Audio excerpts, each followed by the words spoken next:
ওই মাস্টার সাহেব আমারে বলে, হুজুর আমি আপনারে চিনে ফেলেছি, সবাই বলা বলি করতেছে আমাদের এই ফ্লাইটে ইলিয়াস রহমান জিহাদি আছে। হুজুর আমি আপনারে মনে মনে খুঁজতেছিলাম, আমার দুটা ইহরামি লাগেজের মধ্যে, আমি বুঝতে পারি নাই, আমার মুআল্লিম আমারে বলে নাই ইহরাম পরে উঠতে হয়। আমি বললাম, বাজান আপনি কি প্রথম মক্কায় যাবেন? কয় হ্যাঁ। সঙ্গে সঙ্গে আমার মাথা এখন ঘুরাইতেছে, ইহরাম পাবো কই? আমি তারই একটা এলান করলাম, আমার কাছে ইহরাম নাই যে আমি চাচারে দিব। আমি এলান করলাম, হাজী সাহেব বাজান দাও, আমার এই বাবা তার ছেলেরা মক্কা মদিনায় থাকে, বাপরে উমরা করাইতেছে। লোকটাই উমরা করার এবিলিটি নাই, একজন হাই স্কুলের টিচার, সে আল্লাহ তারে কবুল করছে, উমরায় আসছে। আপনাদের মধ্যে কারো ইহরাম বেশি আছে কিনা? বাজান রে, কেউ তো ইহরামের কাপড় সহজে দিতে চায় না, কারণ সবাই নতুন যাইয়া উমরা করবে। কথা যখন বলে না, কেউ দেয় না। আমি বলে ফেললাম, এই হাজিকে যদি কেউ একটা ইহরাম দিয়া একরাম করেন, 10টা উমরা করার সওয়াব পাবেন। এই কথা কইতে পারি, দেখি লাইন দিয়ে আইতাছে। বাজান রে, হাজির আমি ইহরাম পড়িয়ে দিলাম। যত সময় পর্যন্ত হাজি জেদ্দা বিমানবন্দরে ল্যান্ড না করছে, আমার কপালে চুমা দেয়, হাতে চুমা দেয়, আমার বুকের মধ্যে চুমা দিয়া বলে, জিহাদি সাহেব,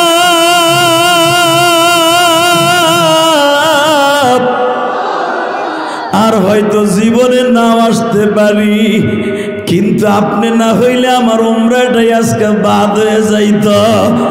লোকটা পুরাটা রাস্তা গুনগুন করে কাঁদতে কাঁদতে যায়, আমার মালিক রে বুঝাইতেছে, মালিক তুমি আমার মতো গরিব রে কবুল করছো, আল্লাহ আমার মতো যারা আছে তাদের সবাইকে একবার হলো ইহরামের কাপড়টা পরাইও। বাজান আমি আপনাদের দুইটা পাও ধরে বলে দিয়ে যাই, ইহরামের কাপড়টা যদি জীবনে কেউ একবার শরীরে পরিধান করে, আমার নবী বলেন ইহরামের কাপড়টা পরার সঙ্গে সঙ্গে লাব্বাইক বলার সঙ্গে সঙ্গে তার জীবনের সব গুনাহ মাফ হয়ে যায়। বিসমিল্লাহির রহমানির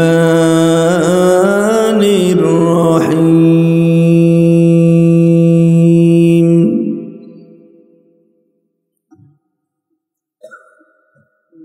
وإنك لعلى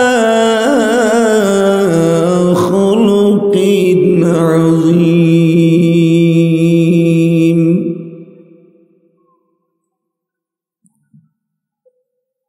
قل إني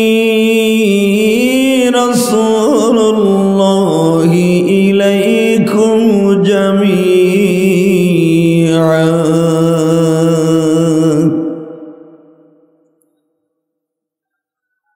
وآتينا موسى الكتاب وجعلناه هدى لبني إسرائيل ألا تتخذوا من دوني وكيلا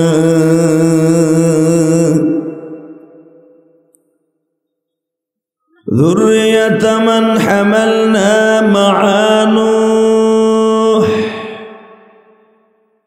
إنه كان عبدا شكورا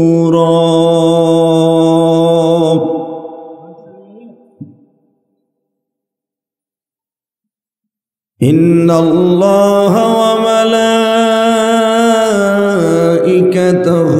يصلون على النبي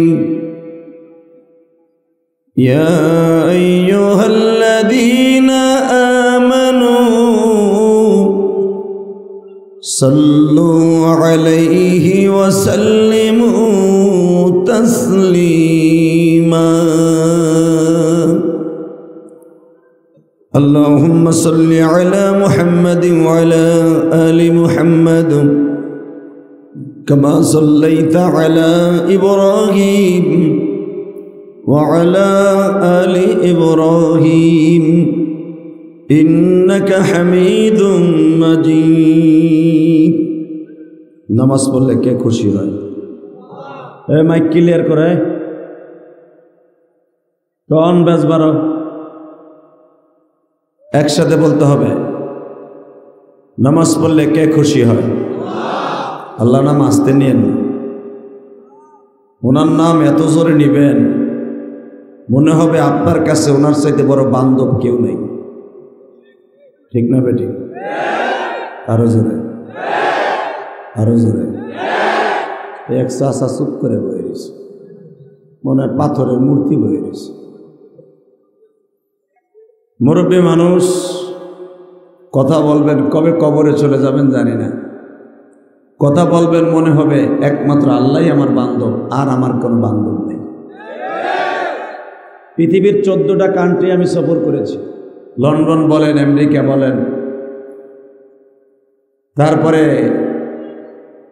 সৌদি আরব তো কতবার গেছি পাসপোর্ট দিকে বলা যাবে, ভারত কতবার গেছি নিজেও বলতে পারবো না, পাসপোর্ট দিকে বলতে পারবো, সিঙ্গাপুর, মালয়েশিয়া, সে কাতার, দুবাই, আল্লাহ যতগুলো রাষ্ট্রে নিয়েছেন।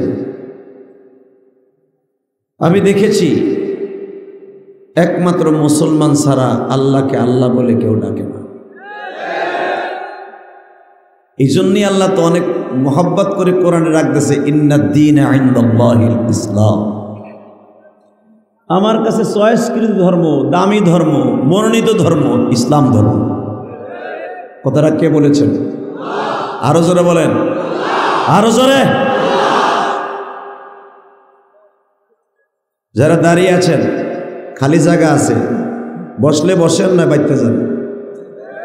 এক জোরে দাঁড়ায় থাকতে পারবে না। এই ভলান্টিয়াররা কই? এই মগায় খারাপ কিছু কেন?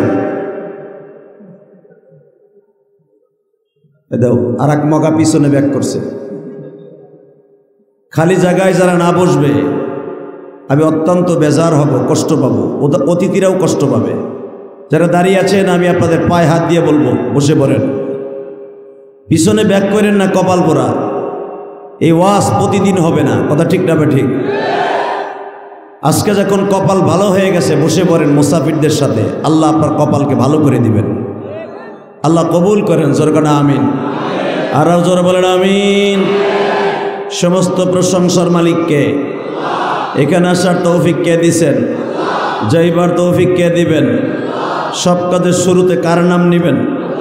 খানা খাওয়ার সময়, পানি খাওয়ার সময়, সুদ খাওয়ার সময়। সুদ খাওয়া হালাল না হারাম? জোরে বলেন, আরো জোরে। হালাল না হারাম? এক টাকা যে সুদ খায় তার মায়ের সাথে জেনা করার গুনাহ হয়। আপনাকে দুইটা পায়ে হাত দিয়ে বলে গেলাম, জীবনে না খায়া মরে যায়, তবে 1 টাকা সুদ খায়েন না। নামাজ পড়েন নাই জীবনে, এক ওয়াক্ত আল্লাহ মাফ করে দিবে। সারা জীবন আপনি রোজা রাখেন নাই, জাকাত দেন নাই, আল্লাহ ইচ্ছা করলে মাফ করে দিতে পারে, কারণ এটা তার হক। আর সুদ হলো বান্দার হক, এটা আল্লাহ কোনোদিনও মাফ করবে না। রসুল বলেন, যে ব্যক্তি সুদ খায় সে যেন আল্লাহর সাথে যুদ্ধে নেমে যায়। অতএব আমি আপনাদেরকে অত্যন্ত বিনয়ের সাথে বলবো, আপনারা আমার বাবার বয়সী, ছোট ভাইয়ের বয়সী, বড় ভাইয়ের বয়সী, সকলে খেয়াল রাখবেন, সুদ কেউ খাবেন না। তাহলে আমার সাথে ওয়াদা দেন, সুদ খাবো না। বলেন, সুদ খাবো না, হারাম খাবো না, হালাল খাবো, অল্প খাবো, ইনশা ইনশা আল্লাহ কবুল করেন, জোরে আমিন। আজকের মাহফিলের সম্মানিত সভাপতি, প্রধান অতিথি, বিশেষ অতিথিবৃন্দ, মঞ্চমে বিষ্ট হযরত উলামা একরাম, আজিজ তলাবা, বীর মুজাহিদ যুবক ভাইয়েরা, পর্দার ভিতরে বসে বসে শুনতেছেন আমার মা ও বোনেরা, সকলকে জানাই আমার অন্তরস্থল থেকে ধন্যবাদ, মোবারকবাদ। আজকের সফরটা আমার অত্যন্ত কষ্ট হয়েছে, এত কষ্ট হয়েছে 2024 সালে এত কষ্ট হয় নাই। তারপরে মনে দুঃখ নাই, আপনাদের উপস্থিতি দেখে, অতিথিদের উপস্থিতি দেখে প্রাণটা জুড়িয়ে গেছে। এই দিনাজপুরের জমিনে আমি আসতে পেরে আপনাদের উপস্থিতি দেখে অনেক ভালো লাগলো। যেরকম আল্লাহুম্মা আমিন। আল্লাহ হাজার হাজার মানুষ, জানি না কার অন্তরে কি বসে আছে, শুধু একটাই দরখাস্ত তোমার কাছে, এদের সবাইকে আপনি মাফ করে দেন আল্লাহ, এদের সবাইকে আপনি অক্ষ করে দেন। আজকের মাহফিলের প্রধান অতিথি একটা কথা বললেন, অত্যন্ত দামি কথা, যদিও সময় নিয়েছেন 2.5 মিনিট। লোকটা কথা বলেছেন মুসলমানের মধ্যে সবচেয়ে বড় অভাব হলো অক্কের অভাব। কথা কন না কেন? জোরে কন। বাংলাদেশের সবচেয়ে বেশি দুর্ভিক্ষ লাগছে অভাবের মধ্যে। আমরা যদি সবাই এক হয়ে যাই, ওয়াতাসিমু বিহাবলিল্লাহি জামিআ, পৃথিবীর এমন কোনো শক্তি নাই, আমার বাংলাদেশ ছোট্ট একটা দেশ হতে পারে কিন্তু এটার মধ্যে মাল আছে। কথা বলেন না কেন? আপনাকে ওই দিনাজপুরের কয়লা নেয়া পার্শ্ববর্তী দেশ ভারত ওনার দেশ চালায়। কথা কন না?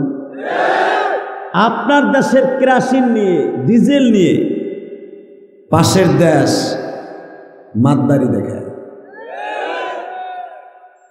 আমাদের তেল নিয়ে আবার আমাদের কারেন্ট দিয়ে আবার ডাবল টাকা আমাদের কাছ থেকে নেয়।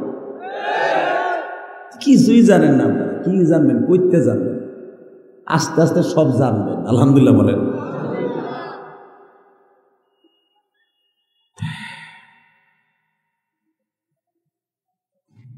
ভালো করে বই রই, এমনি মেজাজ গরম, 1 ঘন্টা স্টেজে বই রয়েছে।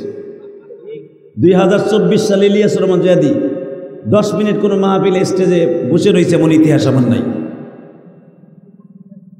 তবে সবচেয়ে এখানে হুজুরদের দোষটা, দোষ হলো এই মাদ্রাসার হুজুরগো। আমার নির্দিষ্ট টাইম দিত, হুজুর আপনারা এই টাইম উঠবেন। অতএব এটা মেহমানের কদর না। শুধু একটা কথা বলবো, আমরা যারা বসে আছি সবচেয়ে বড় অভাব হলো আমাদের অক্কের অভাব।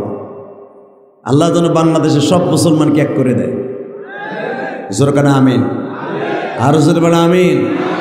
আমি আপনাদের কাছে কয়েকটা প্রশ্ন করব, উত্তরটা সঠিকভাবে দিবেন। এই কোরআনটা কার? আমি শুরুতেই বলছি, আল্লাহ নাম আসতে নেবেন না, কপাল ভালো হয়ে যাবে। এই যে চেয়ার সরা,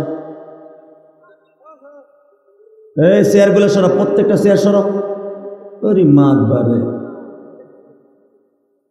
এই ক্যামেরাম্যান চেয়ার সরাও, নিচে বসো, চেয়ার সরাও।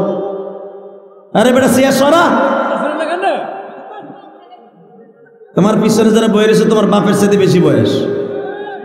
আল্লাহু আকবার জোরে বলতে হবে। যাদের মাজায় সমস্যা আছে তারা চেয়ারে বসবেন, আমার কোনো দাবি নেই। এই যে টেবিলটা পিছনে নেন, আমার বাবার বসে লোকরা বসে আছে আর আমার দেখতে পাচ্ছে না। আর অতিথিদের চেয়ারগুলো একটু পিছনে নেন, এরা আমারে দেখার জন্য আসছে অনেক কষ্ট করে। অতএব আপনাদের টেবিলটা সরান, এখানে যারা চেয়ারে বসছে তারা আমাকে দেখতে পাচ্ছে না, তাদের দেখতেছি এক সাইড এমনিও করতেছে, এমনিও করতেছে, অনেক কষ্ট হইতেছে। আল্লাহ যেন তাদেরকে কবুল করেন। জোরে আমিন। আরো জোরে আমিন। এবার বলেন, সর্বময় ক্ষমতার মালিককে? এই কোরআনটা কার? আপনি কার? আমি কার? রেজেকের মালিককে? আপনার আমার মালিককে? সারা দুনিয়ার মালিককে? আল্লাহ এখনো আছে না? আছে? বিশ্বাস হয়? সবার হয়? তাহলে এখানে এমনও আল্লাহর ওলি আছে ইশারের নামাজটাও পড়ে নাই। কথা কন না কেন? আল্লাহ আছে বিশ্বাস করলাম, নামাজ পড়লাম না, তুমি মুসলমান? ওই বেটা কি এর মুসলমান? দাড়ি টুপি রাখলেই তারা মুসলমান কয়? মুসলমানের মধ্যে আর কাফের মধ্যে পার্থক্য হলো নামাজ। বাইনাস সালাহ আল মুসলিম আল মুশরিক বাইনাস সালাহ, পার্থক্য হলো নামাজ। তোমার নামাজ নাই, হালাল নাই, হারাম নাই, তমিজ করে নাই, 24 ঘন্টা খাও, নিশা, মিথ্যা কথা 24 ঘন্টার ভিতরে 20 ঘন্টা বলো, তুমি আবার মুসলমান দাবি করো।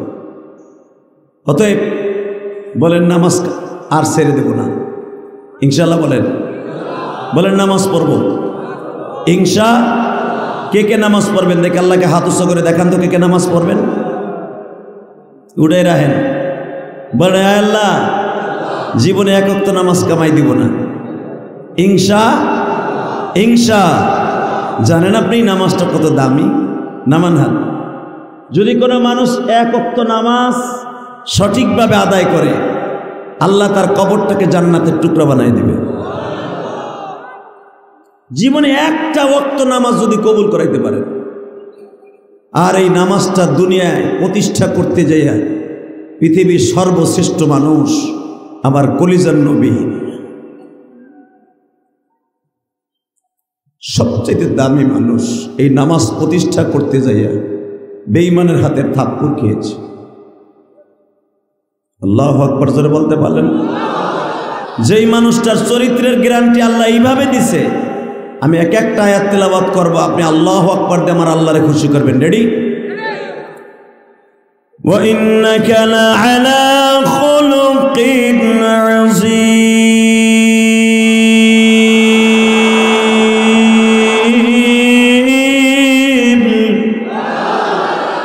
সিলসিলা চালাবে।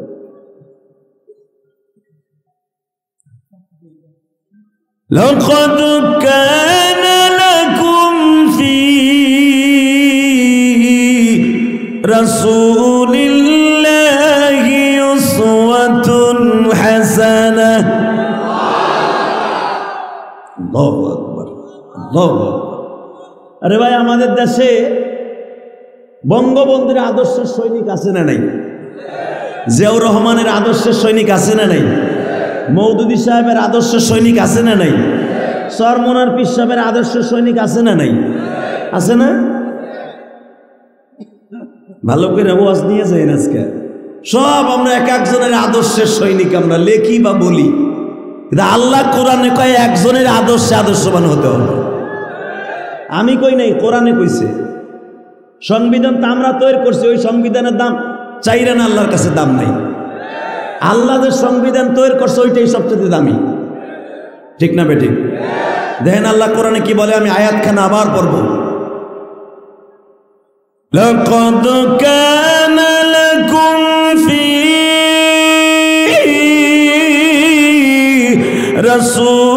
রাসূলিল্লাহি উসওয়াতুন হাসানাতুন লিমান কানা ইয়ারজুল্লাহ।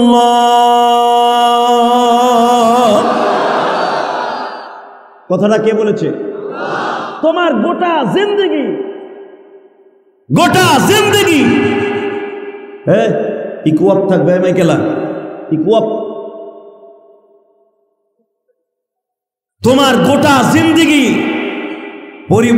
পরিবর্ধন করার জন্য পৃথিবীর কোন নেতার আদর্শ দরকার নাই।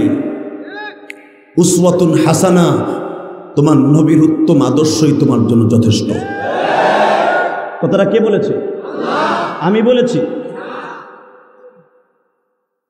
পৃথিবীর কোন বাদশা বলে নাই, এমন একজন বাদশা বলেছে, শোনেন তার সম্পর্কে সে নিজে কি বলেন।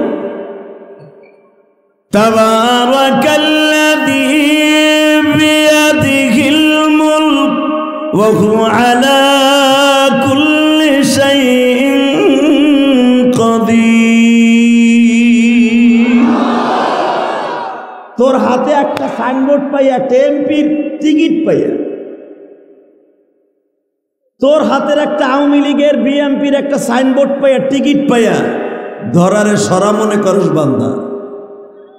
আর আমি জানোস কত ক্ষমতার মালিক। তাবারাকাল্লাযী বিয়াদিহিল মুলক, সারা পৃথিবী আমার হাতের মুঠোর মধ্যে। আল্লাহ সুবহানাল্লাহ। যারা আসতে কয়েক বাড়ি ঘর তুমি চিনো, আমি চিনি না, তুমি চিনো। কারণ আমার বাড়ি গোপালগঞ্জ, আমি চিনবো কেমনে পার্বতীপুর? এখন বাড়ি ঢাকা কেরানীগঞ্জ, আমানুল্লাহ আমানের বাড়ির সাথে। দীপ্তকণ্ঠ আওয়াজ দিয়ে বলতে হবে, এই জমিনটা কার? দুই হাত উচ্চ করে বলেন, কার কার কার? যদি আল্লাহর বিরুদ্ধে, কোরআনের বিরুদ্ধে সে যেই হোক কথা বলে, আরে দাঁত ভেঙে ফেলবো। রাজি আছেন না নাই? কে কে রাজি আছো? আল্লাহকে দুই হাত তুলে দেখায় দাও।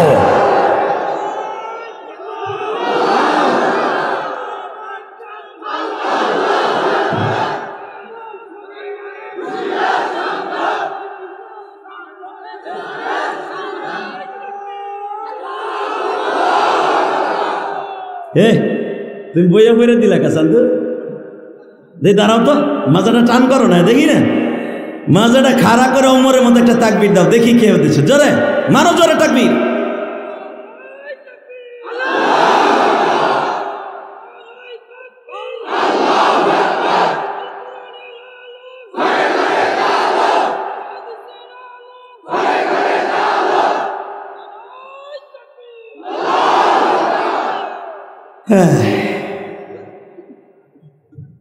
বলেন, তাকবীর আমি মস্ক করাই, যেটা সাহাবা একরাম দিতেন। সাহাবীরা যে তাকবীর দিতেন, এই তাকবীর তো সাহাবীদের কাছ থেকে আসছে। আল্লাহু আকবার বলতে পারলেন না? মুসলমান যখন জিহাদের মাঠে তাকবীর দিতেন, ওই ময়দানটা থরথর করে কাঁপত। আর তাকবীর দেওয়ার দায়িত্ব ছিলেন বুখারীতে আসছে 5 জন সাহাবীর। কয়জন? জোরে কন, আরো জোরে। এখানে লোক আছে অন্তত হাজার হাজার, সবাই কি তাকবীর দিছে? যাদের অন্তরে আল্লাহ এবং আল্লাহ রসুলের প্রেম আছে, কোরআনের প্রেম আছে, ওরা কেউ চেপেও রাখতে পারবে না। দেন এতগুলো হাজার যুবকদের মধ্যে এই দুইটা যুবক কেন দাঁড়িয়েছে জানেন? এদেরকে আল্লাহ এর জন্য তৈরি করছে। রসুলের সাহাবীদের মধ্যে এক এক কোয়ালিটি ছিল, নবী এক এক কোয়ালিটি বর্ণনা করে হাদিস থেকে। আপনি পাবেন না, আমি বানাই বলতেছি। রসুল বলেন, আরহামু উম্মতি বিউম্মতি আবু বকর। আমার আবু বকর জীবনে একটা চটকানি মানে না কেন, আমার আবু বকর একবার নরম, কাদার চাইতে নরম। আরহামু উম্মতি বিউম্মাহ, আমার উম্মাতের জন্য একবারও দয়ালু। আবু বকর কেউ ঘুষা মারলেও লড়তো না, কথাই বলতো না। মায়ের খাইয়া রসুলের কাছে বলতো, হুজুর ওই খাজরাজ বংশের একটা পোলা আমার ধরে চাপ দিছে, ঘিটি ধরে একটা জাতা দিছে, আমার ঘাড়ের রথ বাঁকা হয়ে গেছে। নবী আস্তে করে ডলা দিতেন, ঘাটটা ভালো হয়ে যেত। আবু বকরের কোয়ালিটি নবী বর্ণনা করেন, আরহামু উম্মতি বিউম্মতি আবু বকর। কোহপার ছেলে আবু বকর আমার উম্মতের জন্য রহমত। এরপরেই যারা বর্ণনা করছে নবী, ওয়াসাদুহুম ফি আমরিল্লাহি ওমর। আমার ওমর হলো কঠোরের দিক দিয়া, বিচারের দিক দিয়া সারা পৃথিবীতে ওয়ানলি ওয়ান একজন। জোরে জোরে জোরে জোরে জোরে জোরে। বিচারের দিক দিয়ে আমার ওমরকে ওয়াসাদুহুম ফি আমরিল্লাহিল ওমর। ওমরের বিচারকে মুহাইয়া করার মতো সাহস কিয়ামত পর্যন্ত কোনো রাজা বাচ্চার হবে না। ওমর তার ছেলে আবু শাহমাকে ছাড়ে নাই, নিজের হাতে হত্যা করেছে আবু শাহমাকে। আল্লাহু আকবার বলতে পারলেন না? এই যে আপনাকে আজকের মাহফিলে প্রধান অতিথি, ধরেন ওনার ছেলে খারাপ না, না সভাপতির ছেলে। সভাপতি কে আজকে? আপনি। এর লেগে তো ভাবলাম আমি এখন বুঝতে আছি। এই মুসলমানের বলা, ধরেন সভাপতি বড় লম্বা জুব্বা, মাদ্রাসার সভাপতি, আরো 4-5টা মাদ্রাসার সভাপতি, হ্যাঁ পোলাই আবাকর। কথা কর না কেন? হাসেন কা? হয়তো এই সভাপতির পোলা আল্লাহর ওলি। ঢাকার টাউনে যায় দেখো, অধিকাংশ মাদ্রাসা মসজিদ কলেজের সভাপতির পোলা ডাইরেক্ট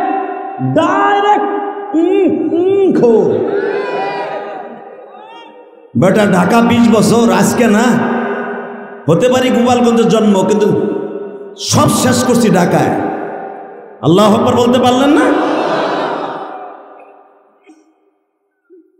এই বড় হাদিস সাহেবের পোলা 17-18 বার হজ করছে।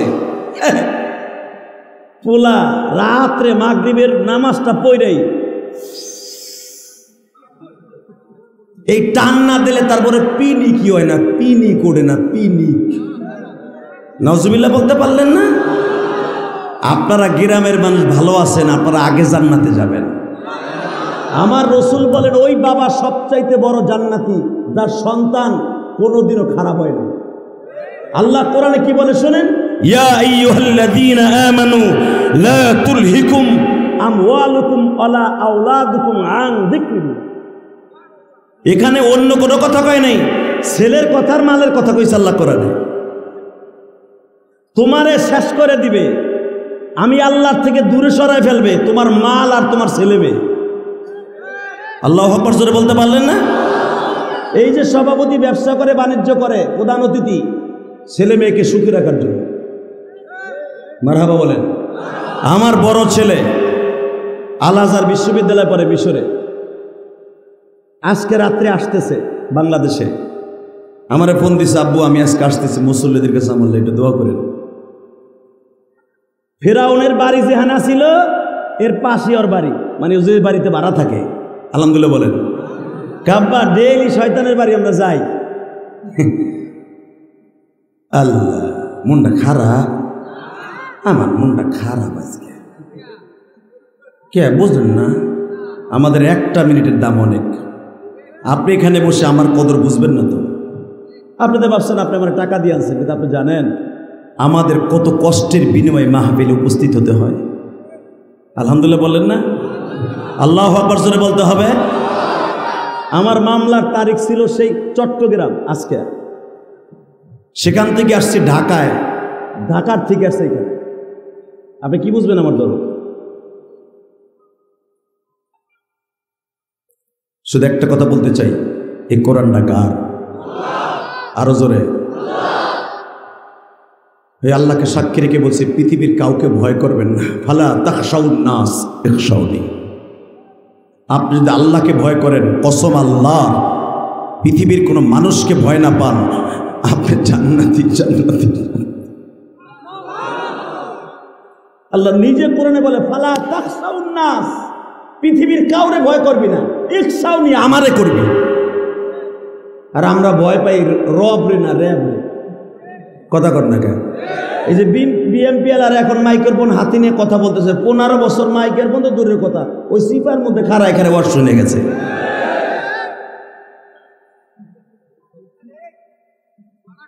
আর ঠিক না, তবে ঠিক নেই। আমি কি কালকের বক্তা নেই? 26 বছর ওয়াজ করি বেটা। বিএমপির আমলে ওয়াজ করে আমি জানি না কোন সান্দু কোন কোয়ালিটির। শুধু একটা কথার উত্তর দেবেন, ক্ষমতা যত অপব্যবহার করবেন, বাড়িঘর থুইয়া জঙ্গলে ঘুমাবেন। এই আওয়ামী লীগের পাত্তি নেতা, গেটু নেতা, হিট্টু নেতা, বল্টু নেতা, গট্টু নেতা, মোট্টু নেতা সবগুলো এখন বাড়ি ছাড়া। কি লেগে জানেন? এরাই সমস্ত নেতাগুলারে বিএমপি এলাকা বাড়ি থাকতে দেয় না। ওরা যা করছে এইগুলা ওরা পাইতেছে। এটা আমি কই নাই, কোরআন শরীফে আল্লাহ কইতেছে তুমি যা করবা ওইটা তুমি পাবা, তা না হলে আমি আল্লাহর ঐতিহ্য থাকবো না, তোরে ওইটা করামো, তোর ওই জুলুমের শিকার বানাবো। কথা বল না কেন? একজনরে বাড়িতে বার করছেন, আমি আল্লাহ তোরে দেশের তে বাইর করে দেব। ওই আল্লাহ এখন আছে না নাই? শোনেন, আমি কোনো দল করি নাই, কোরআন হাতে নিয়ে বলছি। হতে পারে আমি গোপালগঞ্জের সন্তান, আমি কিন্তু দল করি নাই। আমি জানি বাংলাদেশের দল এটা রসুলের আদর্শের দল না। হ্যাঁ, তবে একটা দলকে আমি ভালোবাসি। কোরআনের বিরুদ্ধে যদি কেউ কথা বলে জেল হবে, ফাঁস হবে, ফাঁসির মঞ্চে হাসতে হাসতে ঝুলবো, ওই বেঈমানরে বাংলার জমিনে ছেড়ে দিব না। কথা রাজি আছেন না নাই? গত 3 দিন আগে খেয়েছে, ও আরো ডিস্টার্ব করে। মা আসো, তোমার নাম কি? আমার মা বোনেরা যারা মহিলা প্যান্ডেলে আছেন, ফাতেমা নামে ছোট্ট একটা আমার মা এখানে স্টেজে আছে। মনে হয় ওর মাকে হারিয়ে ফেলেছে। ওর মায়ের সাথে হয়তো, তোমার আম্মু ওখানে আছে? মা সর বেটা সর, তোমার আম্মু আছে এখানে? তুমি বল, তোমার আম্মু আছে? তোমার আম্মু আছে? তোমার আম্মু আছে না? ফাতেমার মেয়ে, ফতেমার মা যদি আশেপাশে থাকেন, আমার বোন, আপনার মেয়েটা স্টেজে আমাদের পাশে আছে, ওকে নিয়ে যাবেন। তুমি কান দাঁড়াও, তুমি এখন দাঁড়াও, তোমার আম্মু আসবে। তুমি ভয় খবর দাঁড় না, বসো, তুমি ভয় নাকি? আলহামদুলিল্লাহ বলেন। এই মেয়েটার যদি আমি জোরে একটা ঝাড়ি দিতাম, ও কানতো, আমার গুনাহ হইতো। কারণ ওর যে দাম, ওই দাম আমার না, এই প্রধান অতিথিরও না। আপনি জানেন, এই মেয়েটা নিষ্পাপ, যদি এখন মারা যায় ডাইরেক্ট জান্নাতে চলে যাবে। আর আমি ইলিয়াসুর রহমান জিহাদি আমার গোটা জিন্দেগির হিসাব না দেয়া পর্যন্ত, ইয়াউমা নাহশুরুল মুত্তাকিনা ইলার রহমানি আবদা, আমার জীবনের একটা হিসাব নিকাশ না দেওয়ার আগে আল্লাহ আমাকে একটা সেকেন্ড অগ্রসর হতে দিবে না। এই প্রধান অতিথিকে একটা সেকেন্ডের জন্য লড়তে দিবে না, তার হিসাব না বুঝাই দেওয়া পর্যন্ত। কি ভাবতেছিলাম? কিন্তু এই মেয়েটা চির জান্নাতি। আলহামদুলিল্লাহ বলেন। আজকে আপনাদের মাহফিল পুরা পরিপূর্ণ। প্রধান অতিথিও আসছে, সভাপতিও বসে আছে অনেক আগের থেকে, সব অতিথিরা বসে আছে, এরা সবাই ভদ্র মানুষ। আলহামদুলিল্লাহ বলেন। আমি প্রধান অতিথির বক্তব্যে বুঝতে পেরেছি উনি একজন শিক্ষিত মানুষ, ভদ্র মানুষ। কারণ কি জানেন, এই 26 বছর তো অতিথি নিয়ে খেলাধুলা করি আমরা। কথা পড়লেই বুঝতে পারি কে ভদ্র কে অভদ্র, কে উচ্ছৃঙ্খল। মাইক্রোফোন হাতে নিয়ে যারা দেখবেন 15 মিনিট খালি আর বক্তব্যই দেয়, তখন মনে করবেন আল্লাহর ওলি, খুব আল্লাহর ওলি। কিন্তু আপনাদের প্রধান অতিথি আমাকে চয়েস করেছে, আলহামদুলিল্লাহ বলেন। আমিও তাকে চয়েস করছি, আল্লাহ তাকে আপনি চয়েস করবেন। আপনাদের সভাপতিকেও আমি চয়েস করেছি, উনিও আমাকে চয়েস করেছেন, কেন আপনারা চয়েস করলি ভাই ইনশাল্লাহ বলেন তো। যারা দাঁড়িয়ে আছেন বসবেন কি একটু? বসে পড়েন কলিজার ভাইরা আমার, বসেন, বসে পড়েন, সবাই বসেন। আল্লাহু আকবার জোরে বলেন তো, বলেন তো। এই জমিনের মালিককে? ওই মালিক বলেছে তোমার গোটা জিন্দিগির মডেলটা হবে তোমার নবীর আদর্শে। কে বলেছে? জোরে বলেন, আরো জোরে। এই আল্লাহর কসম করে বলছি, যদি জীবনে একটা দিনের কোনো ইবাদত আসমানে নিতে পারেন, আপনার জীবনটা হয়ে যাবে জান্নাতের টুকরা। আমার নবীর ঘরে অভাব ছিল, এত পরিমাণ লোক আছে, টাকার মালিক জীবনে মক্কা মদিনা যেতে পারে না। আবার দেখে গেছে আল্লাহর এক বান্দা তার সন্তানের সৌদি আরব পাঠাইছে, মা বাবারে টান দিয়ে মক্কা মদিনা নিয়ে গেছে। আলহামদুলিল্লাহ বলতে পারলেন না? আমার সাথে এই বছর প্রধান অতিথি সাহেব মুখলাসুর রহমান সাহেব, না মুখলাসুর রহমান সাহেবের কাছে বলে যাই, সভাপতি সাহেব আছেন, আমার সাথে হজের সফরে একজন লোক আসিল, আমি তো সাথে লোক নেই না। তো আমার বিমানে একসাথে দেখি আমার পাশের সিটের সামনের সিটে বসা আল্লাহর বান্দা এহরামের কাপড় লাকেজে তুইয়া বিমান উঠছে, হেজাবে মক্কা। লাকেজ তো পাবে হে জেদ্দায় যাইয়া, কিন্তু এহরামের কাপড় তো পড়তে হবে ইয়ালামের আগে, অর্থাৎ জেদ্দার থেকে প্রায় 160 কিলোমিটার আগে আপনার এহরাম বাঁধতে হবে। এটা হলো আমাদের দেশের এটা হলো ফরজ, এহরাম বাঁধতেই হবে। আপনি জেদ্দায় দিয়ে এহরাম বাঁধলে কাজ হবে না, আপনার উমরা বাদ। এখন কি করি কোন? হালাকে এই লোকটা একজন স্কুলের টিচার ছিলেন, শিক্ষিত মানুষ। এখন দেখি যখন তার কোনো এহরাম দেখি না, আমাদের হাজিদের সবাই এহরাম বান্দা, এই কোরআন হাতে নিয়ে বলছি। যখন আমি বললাম হাজি সাহেবরা বিমানেই বলে দিচ্ছে, আর এহরাম বাড়ার মেকাত আমাদের আর মাত্র আধা ঘন্টা পরে মেকাত অতিক্রম করবো আমরা, এভাবে বিমানে বলে দেয়। ইংলিশে বলে, বাংলায় বলে, আরবিতে বলে। যদি বাংলাদেশি বিমান হয়, বাংলাদেশে হাজি থাকে, হাজি সাহেবান মেকাত অতিক্রম করব, আর মাত্র 30 মিনিট সময় বাকি আছে। বারবার কলিং হচ্ছে। তা আমি এখন দেখি একজনের লয়ে আইছে আমার কাছে, হুজুর আর আছে আধা ঘন্টা, এই লোকের লাকেজের ভিতর রয়েছে তার হেরাম। লাকেজ তো বিমানের নিচে, এই ডোলে হেরাম পাইব কই? আমি খালি একটা কথাই বললাম, চাচা আপনি কি করেন? হাউমাউ করে কেঁদে দিয়ে বলে, বাপ আমি একজন হাই স্কুলের মাস্টার, আমি এখনো পেনশন পাই নাই, আমি খুব গরিব মানুষ। হাই স্কুলের টিচার হইলে কি আমি সৎভাবে জীবনযাপন করি। তো আমি জিজ্ঞেস করলাম, আপনি উমরা আসলেন কেমন? উমরা আসতে তো 1.5 লাখ টাকা লাগে। এখন দিলটা নরম করে চোখের পানি ছেড়ে দেবেন। কি কইছে আপনি মক্কা মদিনা যেতে পারবেন না? আমি কোরআন বকি নিয়ে বললাম, আপনি যেতে পারবেন, ইনশাল্লাহ যেতে পারবেন। ওই মাস্টার সাহেব আমারে বলে, হুজুর আমি আপনারে চিনে ফেলেছি, সবাই বলা বলি করতেছে আমাদের এই ফ্লাইটে ইলিয়াস রহমান জিহাদি আছে। হুজুর আমি আপনারে মনে মনে খুঁজতেছিলাম, আমার দুটা এহরামি লাকেজের মধ্যে, আমি বুঝতে পারি নাই, আমার মুআল্লিম আমারে বলে নাই এহরাম পরে উঠতে হয়। আমি বললাম, বাজান আপনি কি প্রথম মক্কায় যাবেন? কয় হ্যাঁ। সঙ্গে সঙ্গে আমার মাথা এখন ঘুরাইতেছে, এহরাম পাবো কই? আমি তারই একটা এলান করলাম, আমার কাছে এহরাম নাই যে আমি চাচারে দিব। আমি এলান করলাম, হাজি সাহেব বাজান দাও, আমার এই বাবা তার ছেলেরা মক্কা মদিনায় থাকে, বাপরে উমরা করাইতেছে।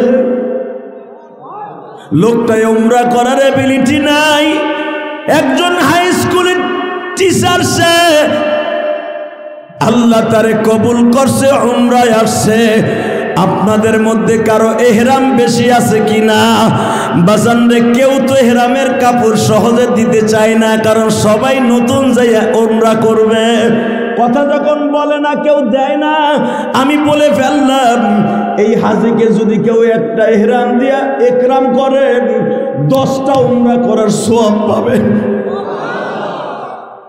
এই কথা কইতে পারি, দেখি লাইন দিয়ে আইতাছে। হাসবেন না, এখন কানবেন। ঠিক প্রথম যেই হাজিটা ইহরামের কাপড়টা আমার কাছে নিয়ে এসে একবারে পিছনের থেকে, হুজুর আমি 2 সেট আনছিলাম, আমি অসুস্থ মানুষ, আপনার থেকে বয়স বেশি হইব হুজুর, আমার চোখেও কম দেখি। হাজিটার বাড়ি হলো আমার আপনাদের বগুড়া, শিবগঞ্জ আছে না, শিবগঞ্জ। হুজুর আমি ইহরামের কাপড় 2 সেট আনছিলাম, আমি অসুস্থ মানুষ, আমারটা দিয়ে দিলাম। এখন দেখি লাইন দিয়ে আইতেছি, এখন সবাই দেয়। আমি বললাম শোনেন, আপনারটাই আমি তাকে দিব। আপনি মনে রাখবেন ইহরামের কাপড়টা তাকে আপনি দেন নাই। এই ইহরামের কাপড়টা মানে কাফনের কাপড়। এই কাপড়টা বেশি দাম না, কিন্তু এই কাপড়টা জান্নাতের 1 নম্বর পতাকা। জোরে জোরে জোরে জোরে জোরে। কেউ যদি সাদা কাপড় ছাড়া অন্য কোনো কাপড় পরিধান করেন ইহরামের ভিতরে, এটা মাকরুহ হবে। তাহলে বোঝা গেল মৃত্যুর সময় যেই 3খানা কাপড় আপনার আমার শরীরে লাগাবে, এটাই হলো হাজিদের জন্য 1 নম্বর ইউনিফর্ম। বাজান রে, হাজিরা আমি ইহরাম পরিয়ে দিলাম। যত সময় পর্যন্ত হাজি জেদ্দা বিমানবন্দরে ল্যান্ড না করছে, আমার কপালে চুমা দেয়, হাতে চুমা দেয়, আমার বুকের মধ্যে চুমা দিয়া বলে যে হাজি সাহেব,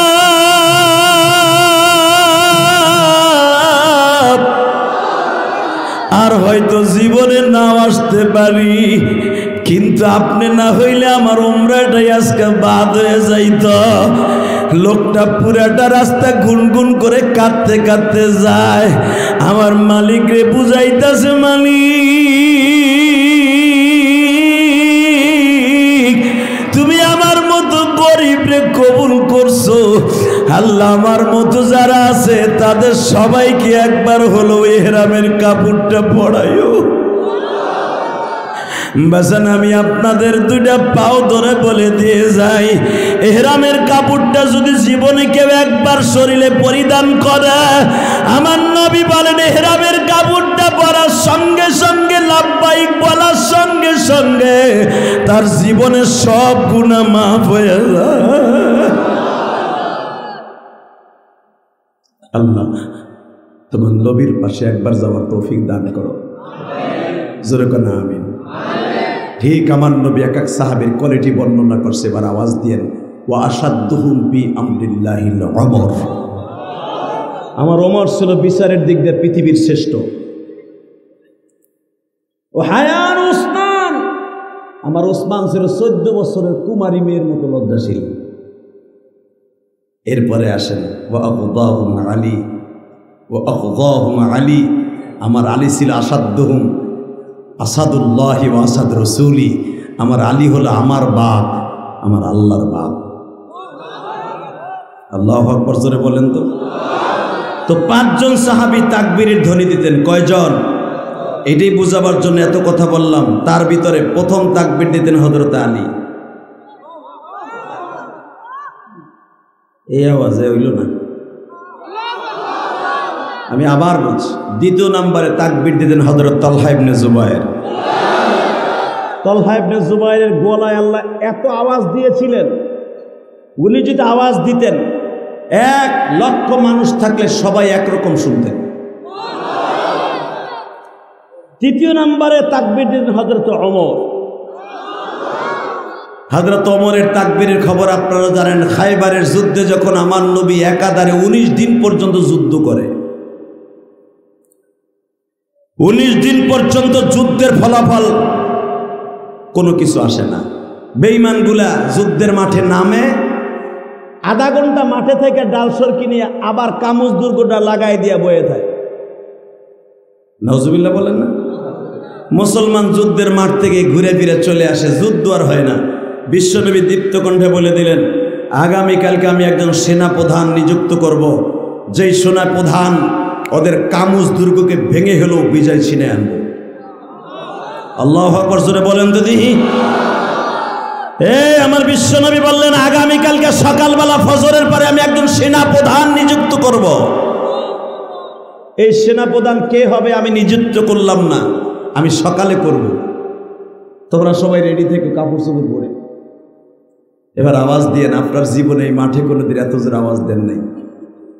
সব সাহাবীরা, সব সাহাবী, আল্লাহ, সব সাহাবী যুদ্ধের পোশাক পরে বসে আছে।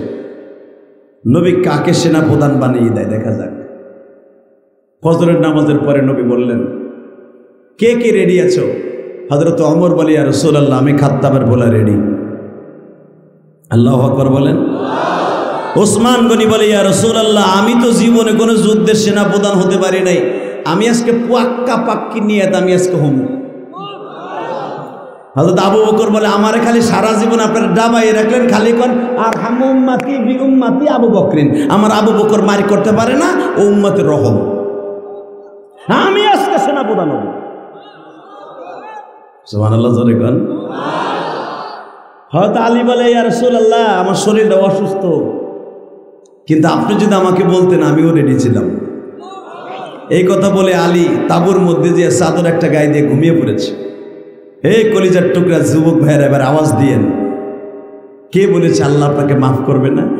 আমার নবী বললেন, আলী রে, আজকের সেনাপ্রধান তুই। জোরে জোরে জোরে জোরে জোরে জোরে জোরে ওমরকে বলে দিল, সেনা প্রধানকে যতটা তরবারি আজকে ভাঙবে, প্রত্যেকটা তরবারি তার হাতে ধরিয়ে দেবা, যতটা ডাল লাগবে তুমি তার হাতে ধরিয়ে দেবা। তোমার বলেন, ইয়া রাসূলুল্লাহ, ভাবছিলাম আমি হব, আপনি দিয়ে দিলেন আলীকে, কষ্ট নাই। তবে একটা কথা বলে দিয়ে যাই, আলী রে, তোর পিছনে বডিগার্ডের কাজ করবো আমি। বাজান, আমার নবী আলীকে বললেন, আজকের যুদ্ধের পোশাকটা আমি তোরে পড়াই দিই। আপনাকে কষ্ট হয়ে গেছে, রাতও বেশি হয়ে গেছে, আলোচনা পেরে 1 ঘন্টা হয়ে গেছে, এখন ছেড়ে দিলে ভালো হয় না? এই আওয়াজও আর শুনবেন? পড়েন আপনি, আমি অনেক খুশি হব। আপনি ফজরে পড়েন, আমি চলে যাবো, আপনার সমস্যা নেই। শুধু একসাথে বলতে হবে, আমাদের প্রধান অতিথির কাজ আছে, সভাপতির আছে, আমারও আছে, আমি চলে যাব, আপনি পড়ে যান, আমি খুশি হব। আলহামদুলিল্লাহ বলেন তো দেখি। আল্লাহ যারা দাঁড়িয়ে আছে, আমি যদি তাদেরকে বসতে বলি, তুমি যদি একটু তাদের বসায় দাও, আল্লাহ এদেরকে একবার হলো হজ করার তৌফিক দিও। আমার মনে হয় মুসাফির কাছ থেকে এত বড় দোয়া আর জীবনে কোনোদিন পাবেন কিনা আমি জানি না।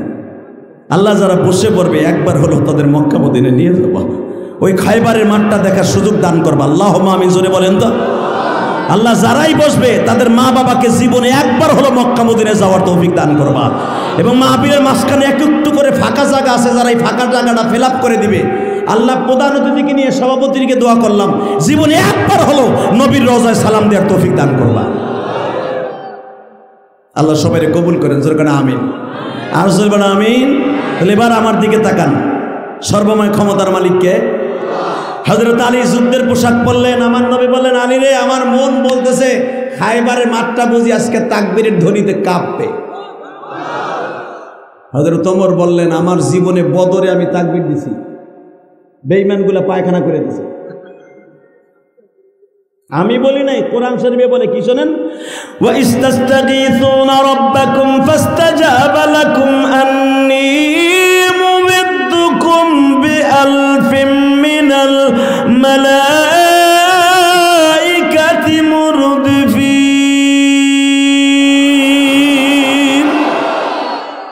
আলীর মতো হয় নাই। আমার আল্লাহ যখন এই আয়াত নাযিল করলেন, ও নবী, যুদ্ধের মাঠে আপনার সাহাবীরা তাকবীরের ধ্বনি দিয়ে দাঁড়াবে, আমি আপনাকে 1000 ফেরেশতা প্রেরণ করে দিব। এখনো পর্যন্ত মুসলমান যদি রাস্তায় দাঁড়িয়ে যায়, এই যে সাইফুল ইসলাম আলিমকে যেই আকাডার গোষ্ঠী হত্যা করল, 30 তারিখ, এই মাসে, গত মাসের 30 তারিখ আপনারা দেখেছেন ফেসবুকে, পেপারে, মানিকগঞ্জে একজন আলেম ইসকনের বিরুদ্ধে কথা বলার কারণে ওই আলেমকে একজন নেতা, বিগত সরকারের একজন নেতা লাফ দিয়ে দাঁড়ায় প্রতিবাদ করেছে, তাকে মারার জন্য চটে উঠছে। ওই আলেমের সাথে পারে নাই, কারণ আমি জানি এখানে এমন কোনো কুতুব নাই, আমি হতে পারি একা আসছি, আমি আপনাদের মেহমান, যদি আমার উপরে কেউ চটে আসে প্রধান অতিথি ওর দাঁত দুধ ভেঙে ফেলাইব, কেউ না বাংলো সভাপতি ওরা লাইট দিয়ে পিটাইব। কথা বল না কেন? কারণ আমি আপনাদের চিফ গেস্ট, আমি আপনাদের মেহমান। ওই বক্তার সাথে পারে নাই ওই মাদ্রাসার হুজুরের রাত্রে ধরে নিয়া মধ্যযুগ ভাবে এমন মাইল মারছে সভাপতি। আপনারা দেখেছেন পেপারে, দেখছো না তোমরা? এখনো পর্যন্ত বলবো যারা বাংলার জমিনে আলেম ওলামার বিরুদ্ধে এইভাবে এখনো ষড়যন্ত্র করে, আলেমদের গায়ে হাত দেয়, ওর হাত ভেঙে দেওয়া হবে। দিনাজপুরে মুসলমান রাজি আসো না নাই? শুধু একটা কথার আওয়াজ দিবা, কোন আলেমকে যদি আর একটা বার তসরিং করা হয়, মানসিক হোক শারীরিক হোক, ওর হাত বাংলার জমিনে আস্থা রাখতে দেওয়া যাবে না, যাবে না, যাবে না। কে কে রাজি আসো? আল্লাহকে তো হাত দেখায় দাও।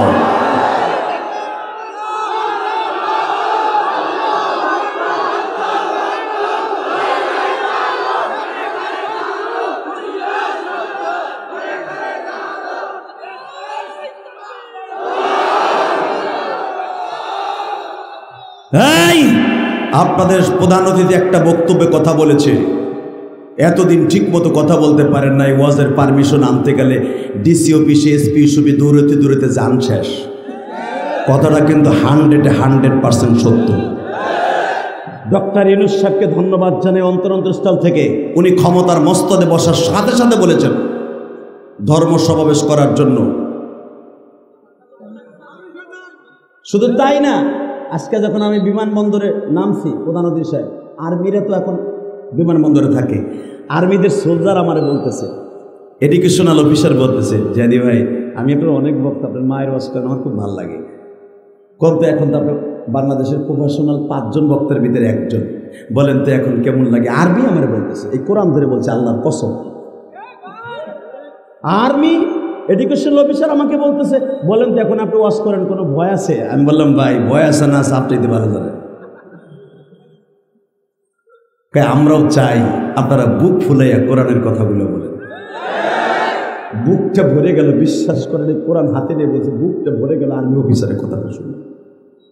আমরাও চাই আমাদের ভিতরে ভিতরে কথা হয় যে আলেম উলামা, আমরা হয়তো জেনারেল নিয়ে লেখাপড়া করছি, তারা যদি চাপানো আগুনের মতো কোরআনের আগুন নিয়ে বসে থাকে, তাহলে এই দেশে আগুনের, কোরআনের, জাহান্নামের কথা, জান্নাতের কথা কে বলবে?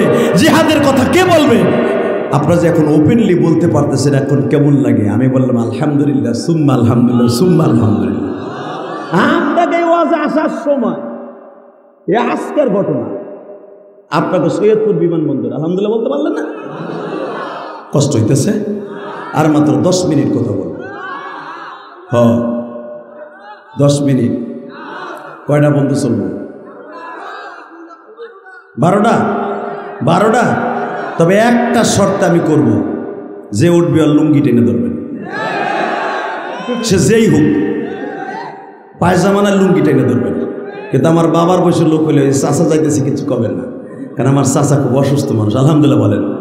যুবক যেটা যাবে, আর লুঙ্গি আর পেন্টু কেমনে লয়ে যে খালি দেখাই দিবি। সভাপতি সাহেব এই ওয়াজ করছিলাম গাজীপুর 2013 সালে, বলছি যে উঠবে আর লুঙ্গি টেনে ধরবে। এক চাচা লাভ দেখার বাপ খালি উঠালো, খালি উঠুক। আলহামদুলিল্লাহ আমার বাজানরা ইসলামের প্রতি অনেক দুর্বল। আমার দাড়ি বেঁকা বাজানরা কোরআন হাদিসের কথা শোনার জন্য পাগল। এদের পায়খানা প্রস্রাব যতটুকু সময় সাইফে রাখতে পারে, ওই যে ডিজিটাল যেগুলো ফেসবুকের পার্টি, কথা কর না কেন? তো ইন্দিমিন চাইমে চাষায় বলছে রাত ভর চলবো। আমি বললাম যে উঠবে লুঙ্গি টেনে দেবে। ঠিক আছে। 10 মিনিটও যায় না, এক পোলা উঠে হাঁটা দিছে। পাশে এক চাষা ছিল, থাবা দিয়ে ওই যাচ্ছে, যাস কই? ইন্ডিয়ান পলিস্টার লুঙ্গি গেছে খুইলা। পাঞ্জাবি না থাকলে বর্ডার মর্ডারকে ঠিক থাকতো, কইতে কই যাইতো গা। যুবক টানে উপরের দিকে আর বুড়া টানে নিচের দিকে। নিচের শক্তি বেশি, বেড়া বহাই হেলাইছে। এটা বহাই উঠলিকে লাগছে মারামারি। আর 10 জনে কইতো উঠলিকে, ওদা দিশটা উঠবি না। ওই টাননি দেখে এক বুড়া চাষা আমার মাছ সামনে বহা হের পোষা পাইছে আধা ঘন্টা, এই চাষার মতো বয়স। হে ওই যে এক টান দেখছে, এখন আর প্রস্রাবের কথা হে ভুলে গেছে না। কিন্তু ভাই 10 মিনিট পরে তো প্রস্রাবে খালি গুতাইতেছে, গুতাই প্রস্রাবে কি আর হুনে যে কি চাষায় চিন্তা করে আমি যদি এখন ঘেরের মধ্যে মারি, গড়ায় যে একজনের পিছনে নিচে যাবে, কবে 4 পানি এলে কইতে গরম কে 4 পানি ডাললো খেটা, আর এক বিপদ। চাষায় চিন্তা করে এখন করবো কি, প্রস্রাবে হলে না, আর এদিক দৌড়তে গেলে লুঙ্গির টান খাইতে হবো, কোন দিকে যাই কি করি। চাষার হঠাৎ করে চায়না বুদ্ধি একটা বাইর করছে। এই বুদ্ধিটা কি, প্লাস্টিকের ঠোঙ্গা জুতা আছে না, যেটা চাষা পড়ে আইছে, ওইটারে লুঙ্গির মধ্যে নিছে। মাঘ মাসের শীত, কুয়াশার মধ্যে আমি তো আর দেখি নাই, চাষা ওদিক দিয়ে ঘটনা ঘটাইতেছে, লুঙ্গির নিচ দিয়া আস্তে আস্তে করে খুব সতর্কতার সাথে ছাড়তাছে। কিন্তু ভাই আধা ঘন্টা আগের চাপা জিনিস ওয়াকেরই থাকে স্যারস্যারায় উঠছে। যখনই স্যারস্যারায় উঠছে গো, ডিজিটাল এক পোলা কয় চাষা কল কল আওয়াজ হয়, কি এর আওয়াজ হয়, পানির আওয়াজ কে, ডিজিটাল পোলা তো। এখানে বুড়া লাভ দেখো, চুপ কর, জেহাদির ডরে মুচে দিস, চুপ করবে না, চুপ থাক, দেওসটা জেহাদি লুঙ্গি টান খাওয়ায়। এই পোলা কি আর ঠিক থাকে, ডিজিটাল পোলা না, ও লাভ দিয়ে খারাপ চাষা মাইরিয়া দিছে, চাষা মুঠে দিছে। ভাই একটা ভীতি কিস্তির মধ্যে পড়ে গেলাম, 2 মিনিটে গেল না মাঠ খালি। খবরদার, বহুত আসছেন, এখন কাম দেন। আল্লাহু আকবার বলেন। এই কোরআন কার? আল্লাহ আছে না নাই? আছে। যদি কোনো আলেমের গায়ে হাত দেয়, কোরআনের ধারবাহকের গায়ে হাত দেয়, ওর হাত এই জমিন থেকে নিয়ে যেতে পারবেন, এটা আল্লাহর ওয়াদা। আমি বলি নাই আলেমদের কাছে ফতোয়া নেন, যারা আলেমদের দিকে তেরা নজরে তাকাবে ওর চোখ আল্লাহ নষ্ট করে দিবে। যে হাত দিয়ে আলেমদের গায়ে হাত দিবে ও দুনিয়ায় থাকতে পারবে না। তার জ্বলন্ত প্রমাণ আমি দিয়ে দেই। আমি হার্টের পেশেন্ট হিসেবে গেছিলাম আরে বঙ্গবন্ধু হসপিটালে, পিজি যাকে বলা হয়। যাওয়ার পরে যে বেডে আল্লামা সাইদি সাহেবকে পুশ করে ইঞ্জেকশন পুশ করে মেরেছে, ওই ডাক্তার আমাকে বলতেছে, এই কোরআন হাতে নিয়ে বলছি, মিথ্যা কথা বললে আল্লাহ আমার জিহ্বা কেটে দেবে। বলে হুজুর এই বেডে আপনি আলেমের সম্মান অর্থে আমরা এই বেডে আপনার ট্রিটমেন্ট করতেছি। হুজুর এই বেডে যখন সাইদি সাহেব ইঞ্জেকশন পুশ করা হয়, আমরা দাঁড়ায় কাঁদছিলাম।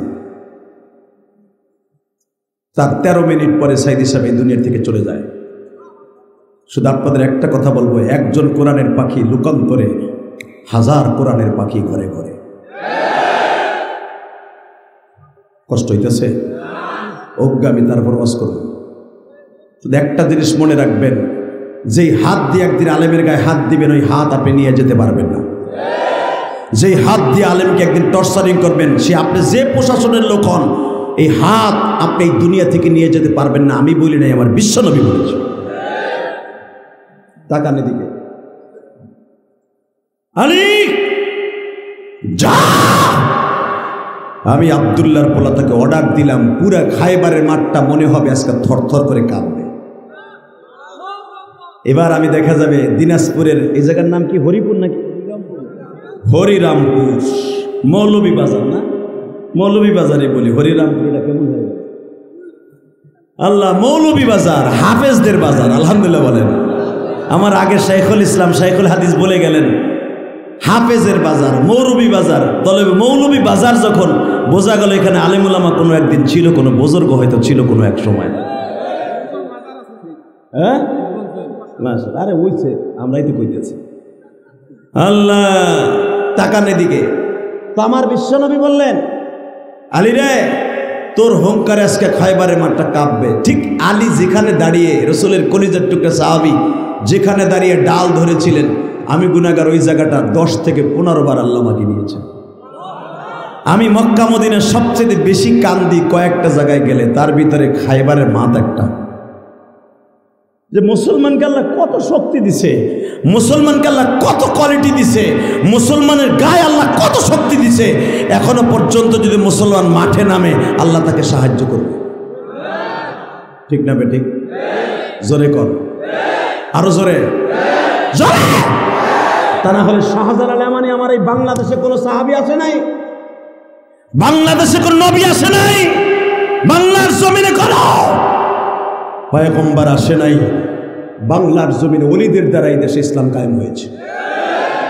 শাহজালাল ইয়ামানি যখন সেই কালীবাড়ি দিশটা সুরমা নদী পার হচ্ছিলেন, বাদশাহ গৌর গোবিন্দ এবং বাদশাহ সিংহ তার ভাইগনা এই তিনজনে মিলে বাংলাদেশের যত নৌকা ছিল সব নৌকা জ্বালায় দিয়েছে। নৌকা জ্বালাই দিতে পারে, আবার আল্লাহ কি পার করতে পারে না? পারে, পারে। আপনি কি জানেন ওলিদের কত ক্ষমতা? কত ক্ষমতা জানেন? উসমান হারুনি ভারতবর্ষে, যেই ভারতবর্ষে এক পুরোহিত আমার বিশ্বনবীকে গালি দিল চরিত্রহীন বলে, শোনেন নাই? এক পুরোহিত, হিন্দুদের এক দেবতা যাকে তারা প্রভু বলে, এই প্রভু নামে একজন দেবতা, সে আমার নবীর লুচ্চা করে গালি দিছে। নাউজুবিল্লাহ, খেতার নিচে যে একই। আমি আবার বলছি, যেই পুরোহিত আমার নবীরে গালি দিছে, আল্লাহ বিচার তোমার কাছে দিলাম। বাজানরা, আমি আপনাদের চোখের সামনে একটা জিনিস তুলে দিতে চাই। ওই মোদি সাহেবকে বলবো, আপনি দেশ চালান, আমরা কোনোদিন আপনার ধর্মের বিরুদ্ধে কথা বলবো না, কিন্তু আমার কলিজার নবীকে নিয়ে কথা বললে আমাদের মুখ আর বন্ধ থাকবে না, আমাদের মুখ বন্ধ থাকবে না, আমাদের মুখ বন্ধ থাকবে না। দিল্লিতে অন্তত 50 কিলোমিটার লং মার্চ করেছে মুসলমান, তার প্রাণের নবীর ইজ্জতকে জমিনে বাঁচাই রাখার জন্য। আমরা তো আজও পর্যন্ত কোনো দেবতাকে নিয়ে কথা বললাম না, আলহামদুলিল্লাহ বলেন। আপনি কি জানেন আমার এই নবীর জীবনে একটা উক্ত খাবার উম্মতরে রাইখে জান্নাতের খাবার খায় নাই? বাজান, এই মানুষটা জীবনে পুরোটা রাত্র বিবিদের কাছে কাটায় নাই, শুধু উম্মতের জন্য সারা রাত কাঁদত। এই হিন্দুরাও তো আমার নবীর উম্মত, খ্রিস্টানেরাও আমার নবীর উম্মত, কিন্তু কেন তারা বুঝেন আমার নবীকে কেন গালি দেয়? বাবা, ও ইন্নাকা লাআলা খুলুকিন আযীম, শুধু একটা আয়াতের তেলাওয়াত তাফসীর করে বিদায় নেই। আবার নবীর মতো সুন্দর চরিত্রের মানুষ এই পৃথিবীতে আল্লাহ কাউরে বানায় নাই।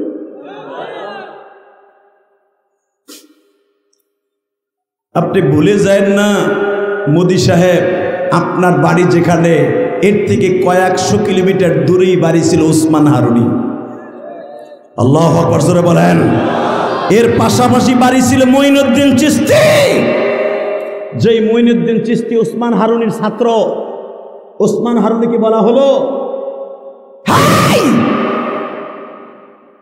তুমি যে মুসলমানের ওলি দাবি করো, তুমি পারলে কোনো কিছু দেখাও। উসমান হারুনি মঈনুদ্দিন চিশতির উস্তাদ, উনি বলেছিলেন তোমরা কি দেখতে চাও? ওনারা সকালবেলা আগুনের পূজা করত, হিন্দুরা পত্তলিকরা আগুনের যখন পূজা করতেছে, উসমান হারুনি বলে দিলেন তোমরা যে আগুনের পূজা করো, আগুনও মাখলুক, তোমরাও আল্লাহর মাখলুক, তোমরা আগুনের পূজা করো না, আমার এক আল্লাহকে সেজদা দাও। সঙ্গে সঙ্গে হিন্দু পত্তলিকরা বলে ফেললো, আগুন যদি মাখলুক হয় আর আমরাও যদি মাখলুক হই, তাহলে তুমিও তো মাখলুক, পারলে আগুনের মধ্যে নামো তো দেই, একটু আগুনের মধ্যে তুমি যাও তো দেই, তোমার আগুনে পোড়ায় কিনা। আল্লাহর কুতুব বললেন, তোমাদের এতটুকু আগুন আমায় হাত দিতে পারবে, এতটুকু গর্তে, এই এতটুকু গর্তে আমি কেন নামবো? তোমরা পারলে আমাদের জাতির পিতা ইব্রাহিমকে যেরকম আগুনের মধ্যে ফেলেছিল, পারলে ওইরকম আগুনের বড় একটা কুণ্ডলী বানাও। 1 সপ্তাহ পর্যন্ত, এই রবিবার থেকে নিয়ে আর এক রবিবার পর্যন্ত তারা আগুন জ্বালিয়েছে। এবার আওয়াজ দিবেন, জীবনে কোনোদিন আওয়াজ দেন নাই। ওসমান হারুনি, এই যে বর্তমান সরকারের পাশের দেশের বাড়ি ওসমান হারুনি, ওসমান হারুনি বললেন আমি আগুনের মধ্যে নামলে তোমরা আমাকে কি দিবা? বলে আমরা যত হাজার হাজার হিন্দু আছি মুসলমান হয়ে যাব। আরো জোরে বলেন, আরো জোরে বলেন। যেই পত্তলিক বলেছিল আগুনে মাখলুক, আমিও মাখলুক, পারলে তুমি একটু নামো তো আগুনের মধ্যে। আল্লাহর কুতুব বললেন তুমি পারলে আমার 1 বদ্দি পানি এনে দাও। ওই হিন্দুদের যাযাবরকে বলতেছে 1 বদ্দি পানি এনে দাও। উনি 1 বদ্দি পানি এনে দিলেন। আল্লাহর কুতুব ওই আগুনের কুণ্ডলীর পাশে দাঁড়িয়ে ওযু করলেন। ওযু করার পরে তসবিহটা হাতে নিলেন, চোখটা বন্ধ করলেন, আল্লাহকে ডেকে ডেকে বললেন, আল্লাহ আমার জাতির আব্বা, মুসলমানের আব্বা, মিল্লাতা আবিকুম ইব্রাহিম, আমার আব্বাজান যদি আগুনের মধ্যে নামতে পারে তার সন্তান কেন পারবে না? জোরে জোরে জোরে জোরে জোরে জোরে বাজান রে, আমার বিশ্ব নবীর হাদিস বরাত দিলেন, বেঈমান আবু জেহেল বহুতবার আমার নবীর আগুনের চাপা দিতে চেয়েছে, আমার নবীর একটা পশমও পড়ে নাই গো বাজান। ওসমান হারুনি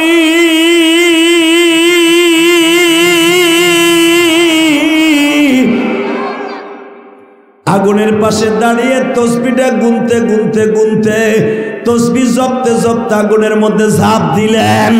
আগুনের মাঝখানে দাঁড়িয়ে দাঁড়িয়ে আল্লাহর বান্দা তসবি পড়তেছে। 1-2 ঘন্টা না, 2.5 ঘন্টার মতো আগুনের মধ্যে থাকার পরে এই মুইনুদ্দিন চিশতি রহমাতুল্লাহ আলাইহির উস্তাদ বাবা আগুনের থেকে যখন চিন্তা ফিরে আসছে, আল্লাহর কুতুবের চেহারার মধ্যে আল্লাহর কুদরতি ঝলক শুরু হয়ে গেছে, ঝলক শুরু হয়ে গেছে, ঝলক শুরু হয়ে গেছে। সঙ্গে সঙ্গে 1-2 সেবা করতেন, সেই গঙ্গা নদীর সেটা গঙ্গা মা মনে করিয়া পূজা করতেন। এই সোজা যখন আল্লাহর ওলি পার হয়ে গেলেন, ওখানে দাঁড়াইয়া শুধু একটা আওয়াজ দিয়েছিলেন ওমরের মতো,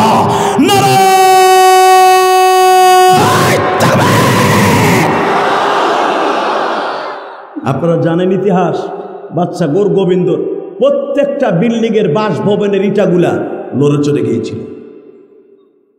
আল্লাহু আকবার বলেন। কারণ কি জানেন? এই তাকবীরটা ছিল হযরত আলীর মতো তাকবীর। Ready ready?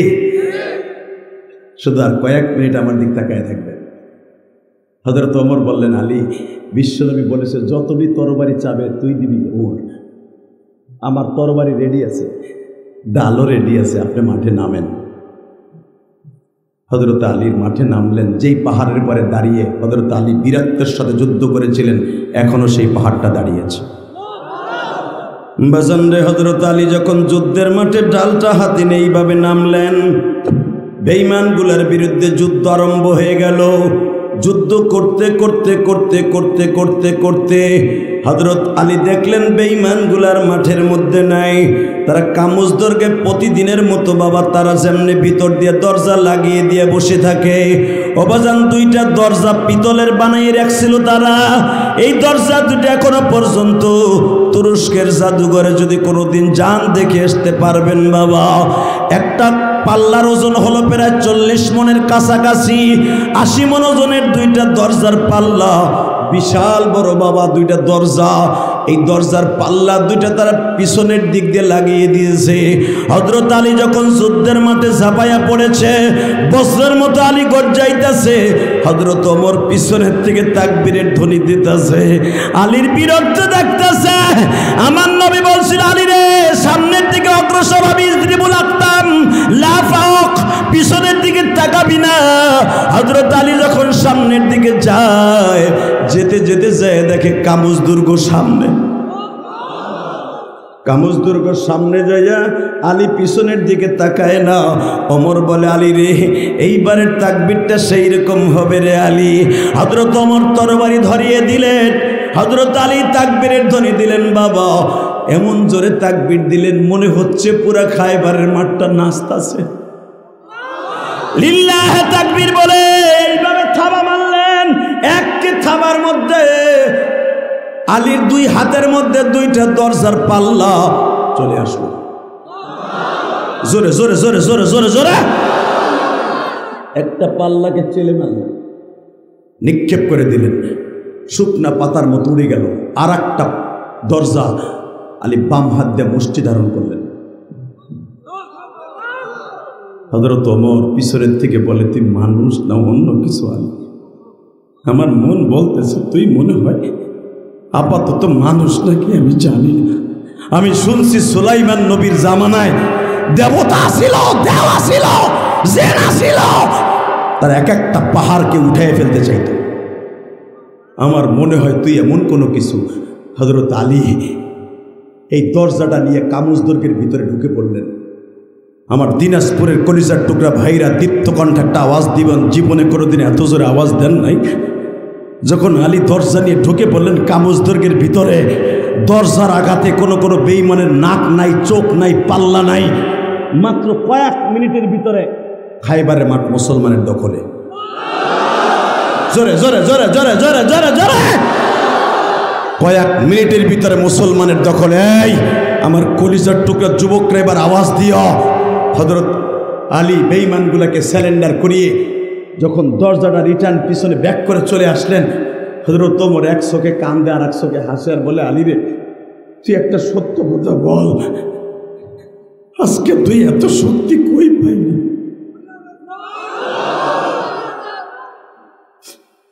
হযরত আলী বলেন, কিতাবুল মাগাজির মধ্যে দেখবেন, বুখারীতে আসছে, হযরত ওমর থেকে বর্ণিত, বাবা আব্দুল্লাহ ইবনে সামেদ থেকে বর্ণিত, অন্তত 17 থেকে 18 জন সাহাবী থেকে বর্ণিত।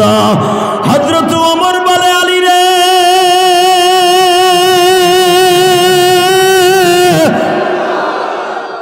এত শক্তি আল্লাহ তোরে কোথার থেকে দিলেন? আলী বলেন, কই শক্তি, আমি তো মনে করছি এই যে দরজা যে হাতে নিয়েছে, আমার কাছে মনে হয়েছে 3 কেজি 4 কেজি ওজন।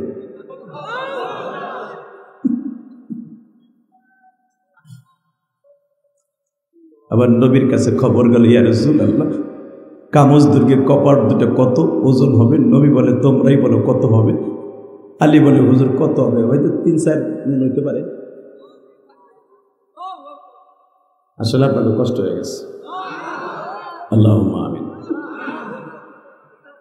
এই আল্লাহু আকবার আওয়াজ।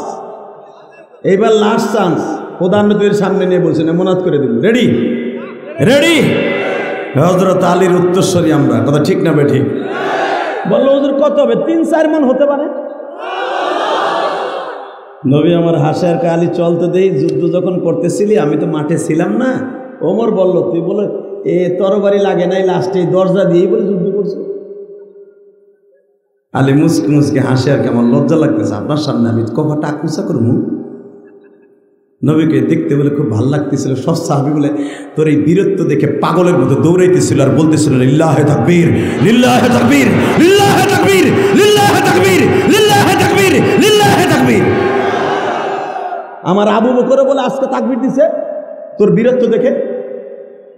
ওমরকে, হুজুর কে আমার পিছনে ছিলাম যে না, আপনি তো আমার না করছেন পিছনে তাকাইতে। রেডি? দেখবো যে তাকবীর দিয়েছিল এইবার তোমার বাহুতে কত জোর আছে। ও গেলে আমি অস করবো না, ধরো। তুই তোর বাপের মতো লোক বসে, হের মতো ধর না, তুই আমার এক আঙ্গুল দেখে যাস মানে? পাগড়ি পরা পোলা, ওরা দুটো কেন দে সাতা ধরে। ঠিক আছে, ধন্যবাদ। মগা ফেসবুকের পার্টি নাই তো কিছু, সারা রাত সারা রাত ফেসবুকে সেটিং করে থাকবো কি সাতার মাথা হতো? কথা কর না কেন? এই যে সভাপতি যে আমার বাজানে বসে, ওই যে বাজানের বসে লোকগুলো বসে, এই যে আমার বাপের লোকগুলো বসা, হ্যাঁ গো প্রস্রাবের জন্য আর আমার এক আঙ্গুল দেখাই যায়। আল্লাহর ওলি বানাই দাও, জোরে কেন আমিন, জোরে কেন আমিন। হে বাদামালা, বাদি যাবো, তুই বাদাম বেচিস না, বল তোরটা আমি পরে বেছে দিব নে। বাদাম বাদাম বাজা বাদাম কয়ে দিব নে, বল তুই উঠিস না। আলহামদুলিল্লাহ বলেন। কষ্ট হইতেছে? আর মাত্র 2টা মিনিট দেখবো কোরআনের প্রেমিক, রসুলের প্রেমিক কয়জন আছে। রেডি? হে তাকবীরওয়ালা, রেডি? তাকাও এই দিকে। আমার নবী বলে, আলী চল তো, তুই প্রথম কিভাবে তাকবীর দিয়ে দরজায় হাত দিছিলি? বুখারীর হাদিস। হযরত আলী বললেন, আরে কিভাবে দরজা হুজুর আমি আপনার সামনে দেখাবো, আমি তো ওই কোয়ালিটি কি এখন আর আসি? আরে ভাই, মাঝে মাঝে যখন আমি কোনো জায়গায় ওয়াজে যাই, প্রধান অতিথি সাহেব, গাড়ির মধ্যে অনেকে কয়, হুজুর আপনি প্যান্ডেলের মধ্যে যেভাবে ওয়াজে জোরে জোরে কথা কন, ওইভাবে একটু কথা কন তখন গাড়ির মধ্যে। আমি কি ভাই ওই সময়ের স্টাইল আর এখন স্টাইল এক হইব? হ্যাঁ, সম্ভব না। এটা হলো উপরের থেকে আসে, ঠিক না বেঠিক? কারো বাপের ক্ষমতা নাই কোনো বক্তা তার নিজের মন মতো শক্তি দিয়ে কথা বলতে পারে। কথাগুলো উপরের থেকে আমার আল্লাহ একটা একটা তসবির দানার মতো ছেড়ে দেয়। বাজান আমার নবী বলে, আলী একটু দেখা, একটু দেখা কিভাবে কিভাবে ডালটা ধরছিলি, দেখে না। আলী বলে, আমার লজ্জা লাগে, এটি কি সম্ভব? আমি পারবো না। উঠা না, উঠা খালি উঠাই আমার দেখা যায় এইভাবে ডাল বানাইছি, দেখা। আলী এবার কইতেছে, এবার দেখা যাবে। কলিজার ভাইরা আমার, এই দিনাজপুরের কলিজার ভাইরে এবার দেখাই দাও। আলী ওই কপাটের কাছে যাইয়া পাল্লার কাছে যে বলতেছে,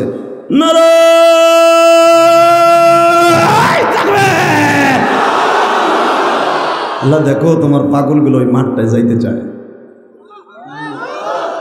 ওখানে 4খানা সবুজ রঙের পিলার আছে খাইবারে।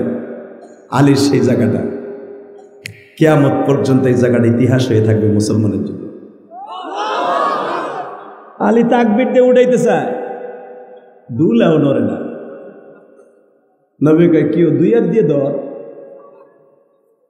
এইবার আবার তাকবীর, দুলাও নড়ে না। নবী কয় তুই বলে 2 হাত দিয়ে 2টা টান দিছিলি? কো আলী হন লজ্জায় বয়ে পড়ছি, আর এই খেলা আমার না, আপনার আর আমার আল্লাহ। আমি বুঝতে পেরেছি আন্নাল কুওয়াতা লিল্লাহি জামিআ, আল্লাহু লা ইলাহা ইল্লা হুয়াল হাইয়ুল কাইয়্যুম লা তাখুযুহু সিনাতু ওয়া লা নাওম তাবারাকাল্লাযী বিয়াদিহিল মুলক ওয়া হুয়া আলা কুল্লি শাইইন কাদির ওয়া হুয়া আলা কুল্লি শাইইন কাদির ওয়া হুয়া আলা কুল্লি শাইইন কাদির আল্লাযী খালাকাল মাউত ওয়াল হায়া লিয়াবলুয়াকুম আইয়ুকুম আহসানু আমালা ওয়া হুয়াল আজিজুল গফুর। আলী আয়াতগুলো পড়তেছে আর আলীর শরীরে রক্ত গরম হতেছে। নবী বলে আলী রে দেখ দেখ। আবার নবী এই শাহাদাত আঙ্গুলটা পাল্লার কড়ার মধ্যে দিয়ে এইভাবে উঁচা করে ফেলছে, জোরে জোরে জোরে জোরে জোরে জোরে জোরে বাজান উঁচা করে। যখন আমার নবী ঘুরাইতেছে চরকির মতো, বলে আলী রে তুই তো দেখোস নাই, এবার কানবেন। আলী তুই তো দেখোস নাই রে আলী,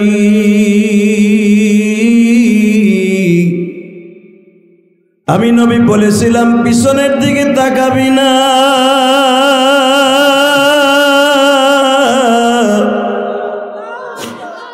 তোর কেন পিছনে তাকাইতে না করছি? কারণ তোর পিছনে দাঁড়াইছিল জিবরাইল। আলী তুই যখন বাম হাত দিয়া তাকবীরের দড়ি দিয়া ওই পাল্লার উপরে আঘাত করেছ, আমি আল্লাহর কাছে একটা দরখাস্ত সাবমিট করছি, মালিক আমার আলী যেন ময়দান থেকে কাপুরুষের মতো ফিরে না আসে। আলী আমি কেন তোর এইখানে জিতাইতে চাইছি জানাস? এই হাজার হাজার সাহাবীর মধ্যে এই খায়বারের মাঠে প্রায় 3000-এর মতো সাহাবী, 2 জন শহীদ হয়ে গেছে, বাকিরা সবাই আছে। আমি তোরে সেনাপ্রধান বানাইছি,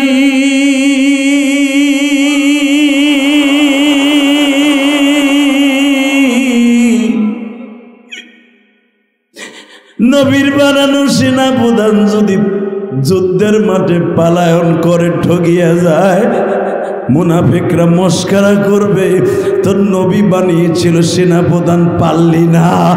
আমি এই জন্য সিজদায় বসে কাঁদতেছিলাম। আলী তুই যখন কামুজ দুর্গের কাছে যাইতেছিলি, তোর পিছনে হাজার হাজার ফেরেশতা তাকবীর দিতেছিল। আলী হাজার হাজার ফেরেশতা তাকবীর দিতেছিল। পুরা খায়বারের মাঠটারে উঁচা করে ধরেছিল আলী। এত বড় কামুজ দুর্গের ওয়েট জিনিসটা তোর কাছে শুকনা পাতার মতো মনে হয়েছে। আলী রে যুদ্ধ তুই করস নাই, আমার আল্লাহ করেছে রে আলী।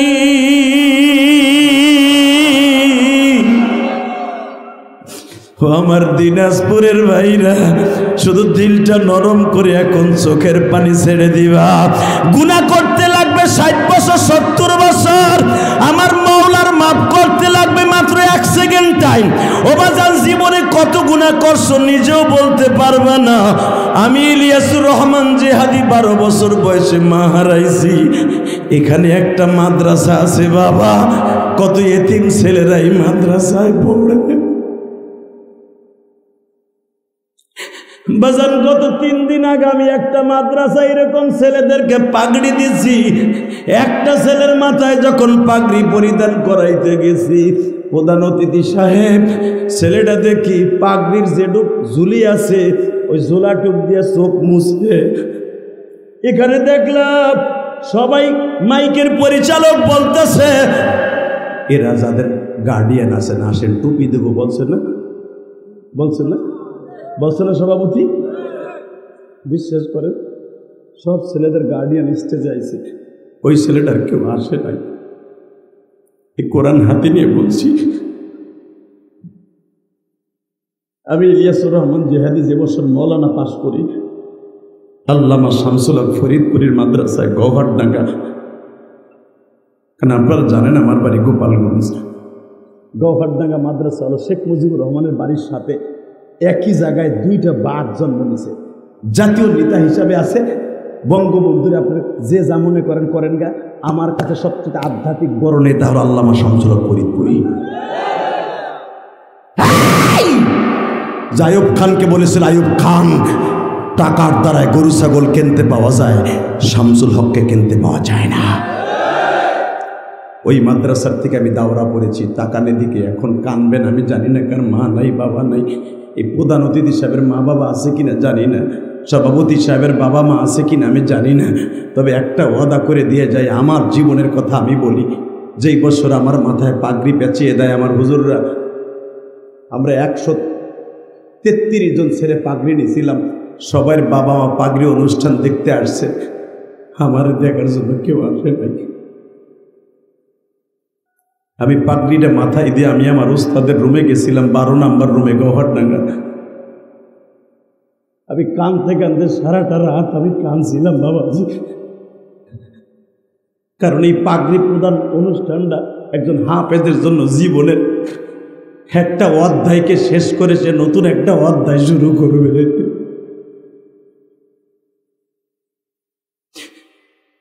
16টা বছর মাদ্রাসায় পড়ে এখন মাদ্রাসার থেকে একটা পাগড়ি নিব, সেই পাগড়িটা আমার দেখার মতো কেউ নাই।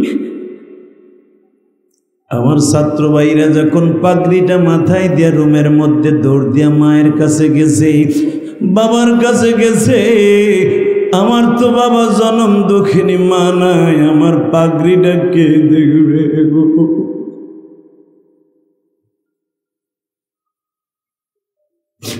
আমার পাগড়ি দেখার মতো কেউ নাই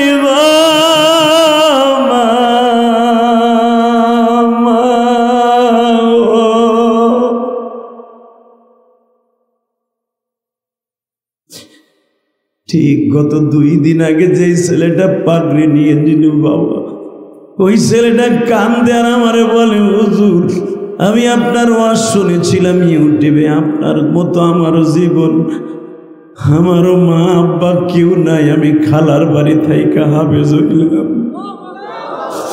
ও বাজান, তোমাদের এই মাদ্রাসায় এমনও ছেলে আছে হয়তো মাও নাই বাবাও নাই, হয়তো কারো বাবা আছে মা নাই, কারো মা আছে বাবা নাই। বাজান রে, এই ছেলেগুলার মনের কষ্ট আল্লাহ ছাড়া কেউ বুঝে না। আমার নবীর মা যেই বছর মারা গেল, তার 2 বছর পরে আবু তালেবের বাড়ি আমার নবী চলে গেলেন। 8 বছর 3 মাস 10 দিন বয়সে আবু তালেব আমার নবীকে মাঝে মাঝে বাজারে লয়ে যাইতেন। বাজারের সেরা মাছ, সেরা ফল, সেরা পোশাক নবী আমার চাচারে কোনোদিনও বলতেন না চাচা আমারে কিনে দেন। আবু তালেব বলতেন, বাবা তোমার কোন জিনিসটা পছন্দ হয়? আমার নবী বলে, চাচা আমার কিচ্ছু লাগবে না। কারণ আমার নবী ভাবতেন আমার বাবা নাই মা নাই, চাচারে যদি আমি বেশি প্রেশার দেই চাচা আমার বাড়ির থেকে তাড়া দিবে। অবাজান, এতিমদের মনের কষ্ট আল্লাহ ছাড়া কেউ জানে না। আমি আপনাদের 2টা পাও ধরে বলে দিয়ে যাই, ওই এতিমদের মুখে যদি কোনোদিন একটা লোক হাসি ফুটাইতে পারে, বিশ্বনবীর গাড়িতে সে জান্নাতে যাবে। বিশ্বনবীর সাথে জান্নাতে যাওয়ার নিয়ত আছে না নাই? আছে, আছে। কার কার আছে দেখি আল্লাহকে হাতুড়ে দেখান তো কার কার আছে। উঠেন উঠেন। আল্লাহ তুমি তাকায়া দেখো, এই দিনাজপুরের জমিনে প্রধান অতিথিও হাত তুলছে, সভাপতিও হাত তুলছে। এই দিনাজপুর পার্বতীপুরের জমিনে হাজার হাজার মুসলমান,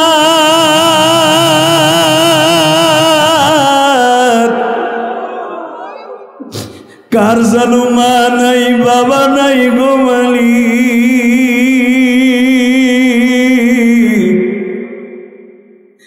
এদের এদের জীবনের গুনাহ তুমি মাফ কইরা দাও। আল্লাহ এদের হাতগুলো কবুল করে জোরে আমিন। আওয়াজান শুধু আমার দিক তাকায় থাকবেন। এই ইলিয়াসুর রহমান জেহাদির মা 12 বছর বয়সে আপনার ওয়াজ শুনছেন, ইউটিউবে অনেক ওয়াজ শুনছেন, আমার শুধু এখন বাস্তবে শোনা বাকি। আওয়াজান আমার জনম দুঃখিনী মা আমাকে 12 বছর বয়সে এই দুনিয়ায় রেখে বিদায় নিয়ে চলে গেছে। আমি মায়ের কষ্ট বুকি নিয়ে বড় হয়েছি। আমার মায়ের একটা ওসিয়াত ছিল, ইলিয়াস রে যদি কোনোদিন টাকার মালিক হস একটা মসজিদ মাদ্রাসা করিস। আমি গুনাহগার, কেরানীগঞ্জ, ঢাকা কেরানীগঞ্জ বাবুবাজার ব্রিজের গোড়ে আমি 4 কোটি টাকা খরচ করে একটা মাদ্রাসা মসজিদ বানাইছি। বাবা কেন বানাইছি জানেন? একটা মাত্র কারণে, কোরআন বুকি নিয়ে ওয়াদা করে গেলাম। আমার ছাত্ররা যখন কোরআন শরীফ পড়ে, কারণ আমার বাড়ি আর মাদ্রাসাতে একসাথে কেরানীগঞ্জ, রাত 3টার সময় সভাপতি সাহেব যখন আমি আমার কানে শরীফ ওয়াজ করে যাই যে আমার ছাত্ররা ঝুলিয়া ঝুলিয়া কোরআন তিলাওয়াত করতেছে, তখন মনে পড়ে যে আমি কেঁদে কেঁদে যাই নামাজ বলি, আল্লাহ আমার মা না বলছিল ইলিয়াস রে তুই একটা মসজিদ মাদ্রাসা বানাবি, তুই আলেম হবি, আমি মা তোরে দুধের দাবি ছেড়ে দিব। কোন আলেমের মা তাকে দুধের দাবি ছেড়ে দিছে আমি জানি না, আমার জনম দুঃখিনী মা আমার দুধের দাবি ছেড়ে দিছে। আমি মাদ্রাসায় পড়তে চাই নাই। আমার মা আমাকে বলেছিল ইলিয়াস তুই যদি আলেম হস আমি মা তোরে দুধের দাবি ছেড়ে দিব। আমার ছাত্র যখন মাদ্রাসায় কোরআন তেলাওয়াত করে তখন মনে হয় কোরআনের মধুর বাণী আমার কানে ভেসে আসে, আর এই আওয়াজগুলো আমার মায়ের কবরে চলে যায় গোপালগঞ্জে। কলিজার টুকরা ভাইরা আমার, মাদ্রাসা মসজিদে যারা সভাপতি হবেন, সেক্রেটারি হবেন, যারা কমিটির লোক থাকবেন, যারা ওই এতিমখানা মাদ্রাসার মাহফিলের কমিটিতে থাকবেন, আমি কোরআন হাতে নিয়ে বললাম একটা খাপে যে কোরআন যদি জান্নাতে যায় আপনিও জান্নাতে যাবেন। তাহলে এই মাদ্রাসায় কিছু করার দরকার আছে না নাই? জোরে বলেন আছে না নাই? আমি আপনাদের কাছে অনুরোধ করব, 10টায় বয়ান শুরু করছি, এখন রাত 11:30 বাজে। মোনাজাত শেষ করার আগে একটা লোক ময়দান ছেড়ে যাবেন না। কে কে রাজি আছেন দেখে আল্লাহকে হাত তুলে দেখান তো দাদা ভাই, একটা লোক ময়দান ছেড়ে যাবেন না। আমার এই 1.5 ঘন্টা মেহনতের পিছনে একটা লোক ময়দান ছেড়ে যাবেন না। আল্লাহ যারা আমার সাথে মোনাজাত করে যাবে এদেরকে একবার হলো মক্কা মদিনা দেখার সুযোগ দান করবা। আল্লাহ এদের বাবা মাকে তুমি মাফ করে দিবা। এ কলিজার ছাত্র ভাইরা, স্কুল কলেজের বন্ধুরা, তোমরাই পারবাই বাংলাদেশটাকে সুন্দর লাল সবুজের পতাকার মধ্যে ইসলামী হুকুমত চালু করতে। তোমরা যদি পারো সরকারকে পল্টি লাগাইতে, তোমরাই পারবা সমাজকে সুন্দর করতে। যুবকরা যদি নামাজি হয়ে যায় ইনশাল্লাহ এই দেশে প্রত্যেকটা ঘরে ঘরে নামাজি হয়ে যাবে। তাহলে কি যুবকগুলো নামাজ পড়তে রাজি আছো না নাই? মা বাবার খেদমত করতে রাজি আছো না নাই? যদি মা বাবার খেদমত তুমি করতে পারো, আমি আল্লাহর কসম করে বলে গেলাম তোমার জন্য জান্নাত অপেক্ষা করতেছে। আল্লাহ কবুল করেন জোরে আমিন। এখানে এমনও যুবক আছে প্রতিদিন তার মা বাবাকে গায়ে হাত দেয়, আছে না নাই? জোরে কন, আরো জোরে। আপনাকে রংপুর পাটগ্রাম দেখেন নাই আজ থেকে কয়েক বছর আগে একটা যুবক প্রধান অতিথি সাহেব, মনে আছে কিনা জানি না, সারা দুনিয়া কাঁপায় ফেলেছিল ঘটনা। আনোয়ার নামে যেই যুবকটা তার মাকে বলেছিল মা আমার টাকা দিয়ে আমি নেশা করব। মা বলেছিল আমি নামাজ পড়ি, আমার জীবন থাকতে তোরে নেশার টাকা দেবো, তুই দিবি না তোরে আজকে জবাই দেব। আরে মারে, রাত 11টার সময় আনোয়ার এসে দেখে মা ঘুমায় আছে যায় নামাজের উপরে।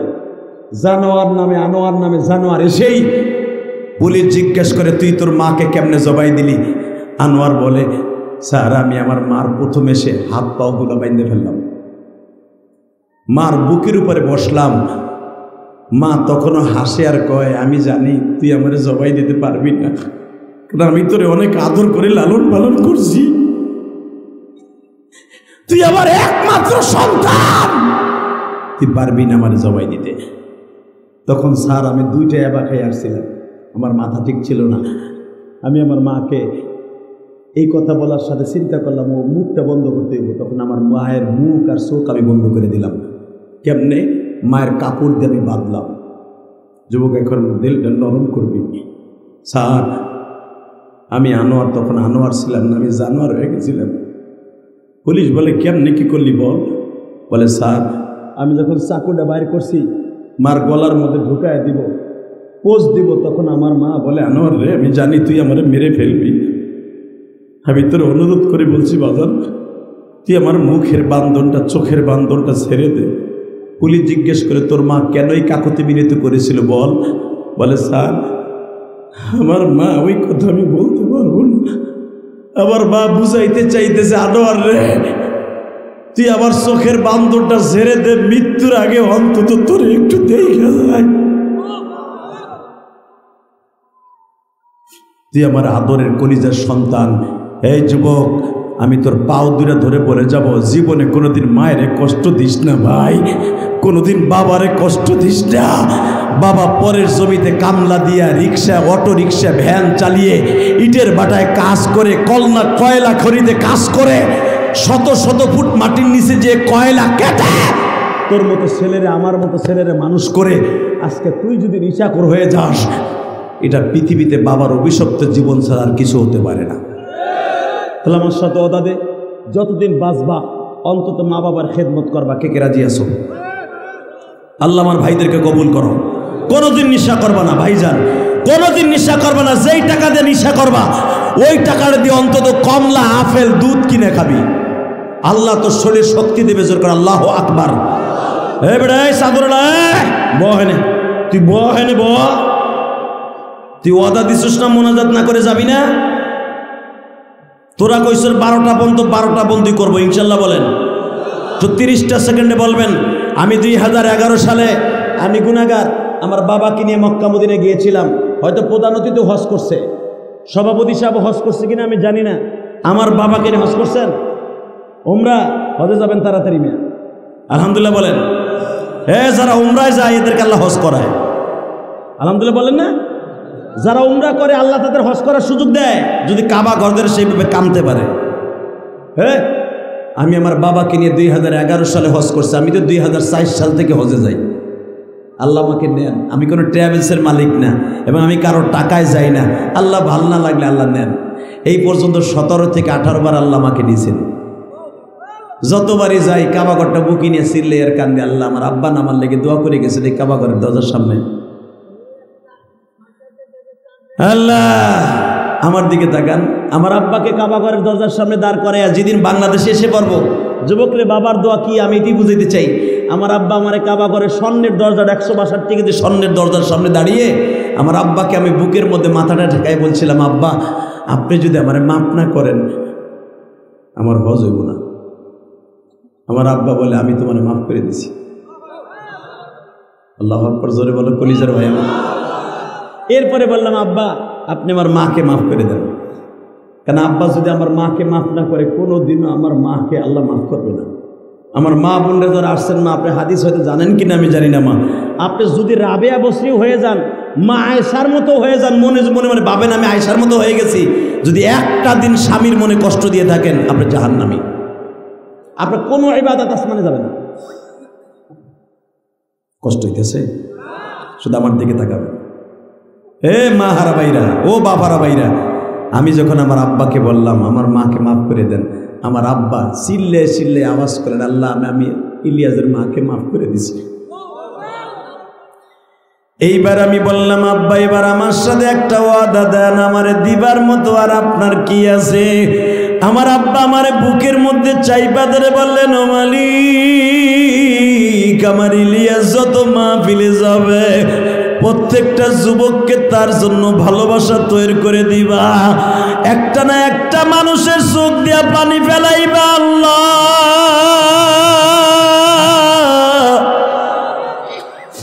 বাজান আপনারা যে 2 ঘন্টা 1.5 ঘন্টা বসে থাকেন এটা আমার ক্রেডিট না, এটা আমার আলেম হইছি এটার বাহাদুরি না, এটা হলো আমার বাবার দোয়া, আমার মায়ের দোয়া। বাজান রে বাবা মায়ের দোয়া যার সাথে থাকবে দুনিয়ার কোনো বিপদ তারে গ্রাস করতে পারবে না। আমি ইলিয়াসুর রহমান জিহাদি এত উপরে আনার পিছনে একমাত্র আমি গুনাহগার, আমার চাইতে অনেক বড় বড় বক্তা বাংলার জমিনে আছে বাবা, কেন আমার যুবক ভাইরা আমারে এত ভালোবাসে, আমার বাবাজিরা কেন ভালোবাসে? আমার বাবারা আমার যুবক ভাইরা পায়খানা প্রস্রাবের কথা ভুলিয়া যায়।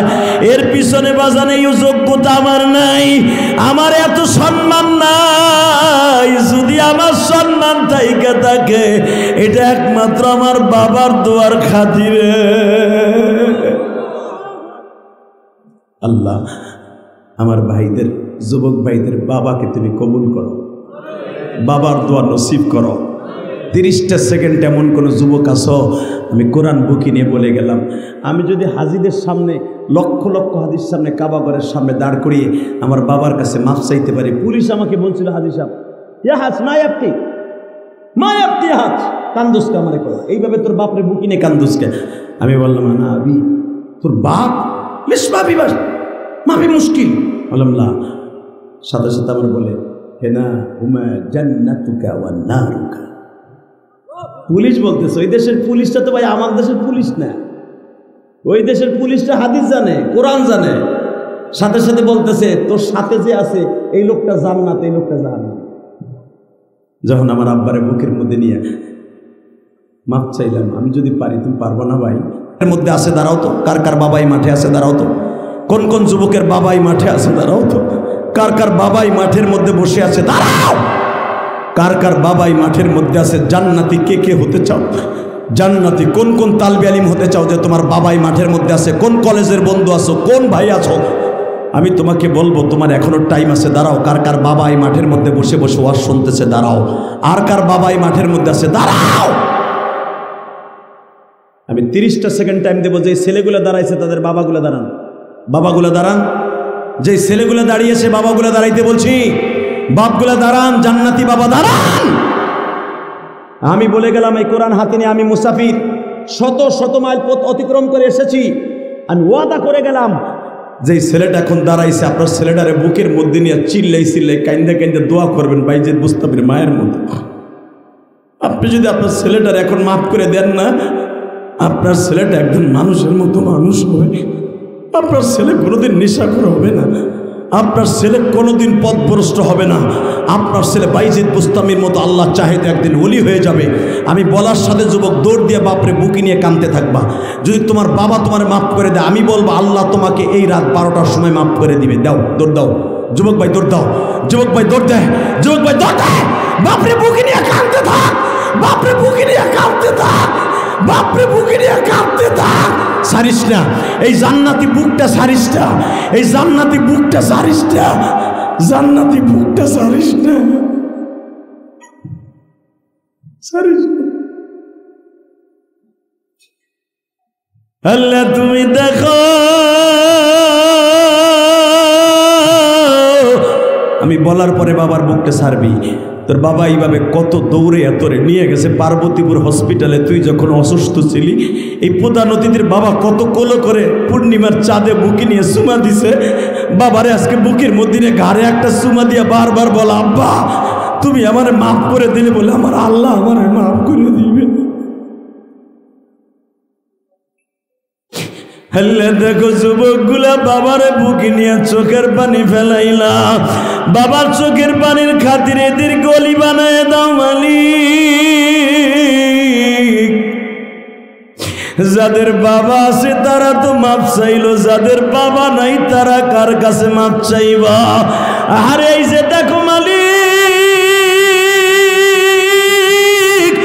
স্টেজের উপরে সব লজ্জা শরম বাদ দিও, বাবারে বুকে নিয়ে যারা কান্দে, বাইজিদ বুস্তামি এক গিলাস পানি দিয়ে যদি ওলি হতে পারে, এই সন্তানগুলার চোখের এক ফোঁটা পানির বিনিময়ে তুমি ওলি বানায় দিতে পারো না?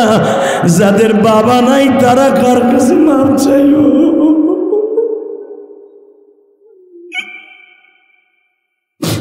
আল্লাহ যাদের বাবা নাই তারা বয়ে বয়ে কান্দে, তাদের বাবার খবরটা জান্নাতের টুকরো বানায়।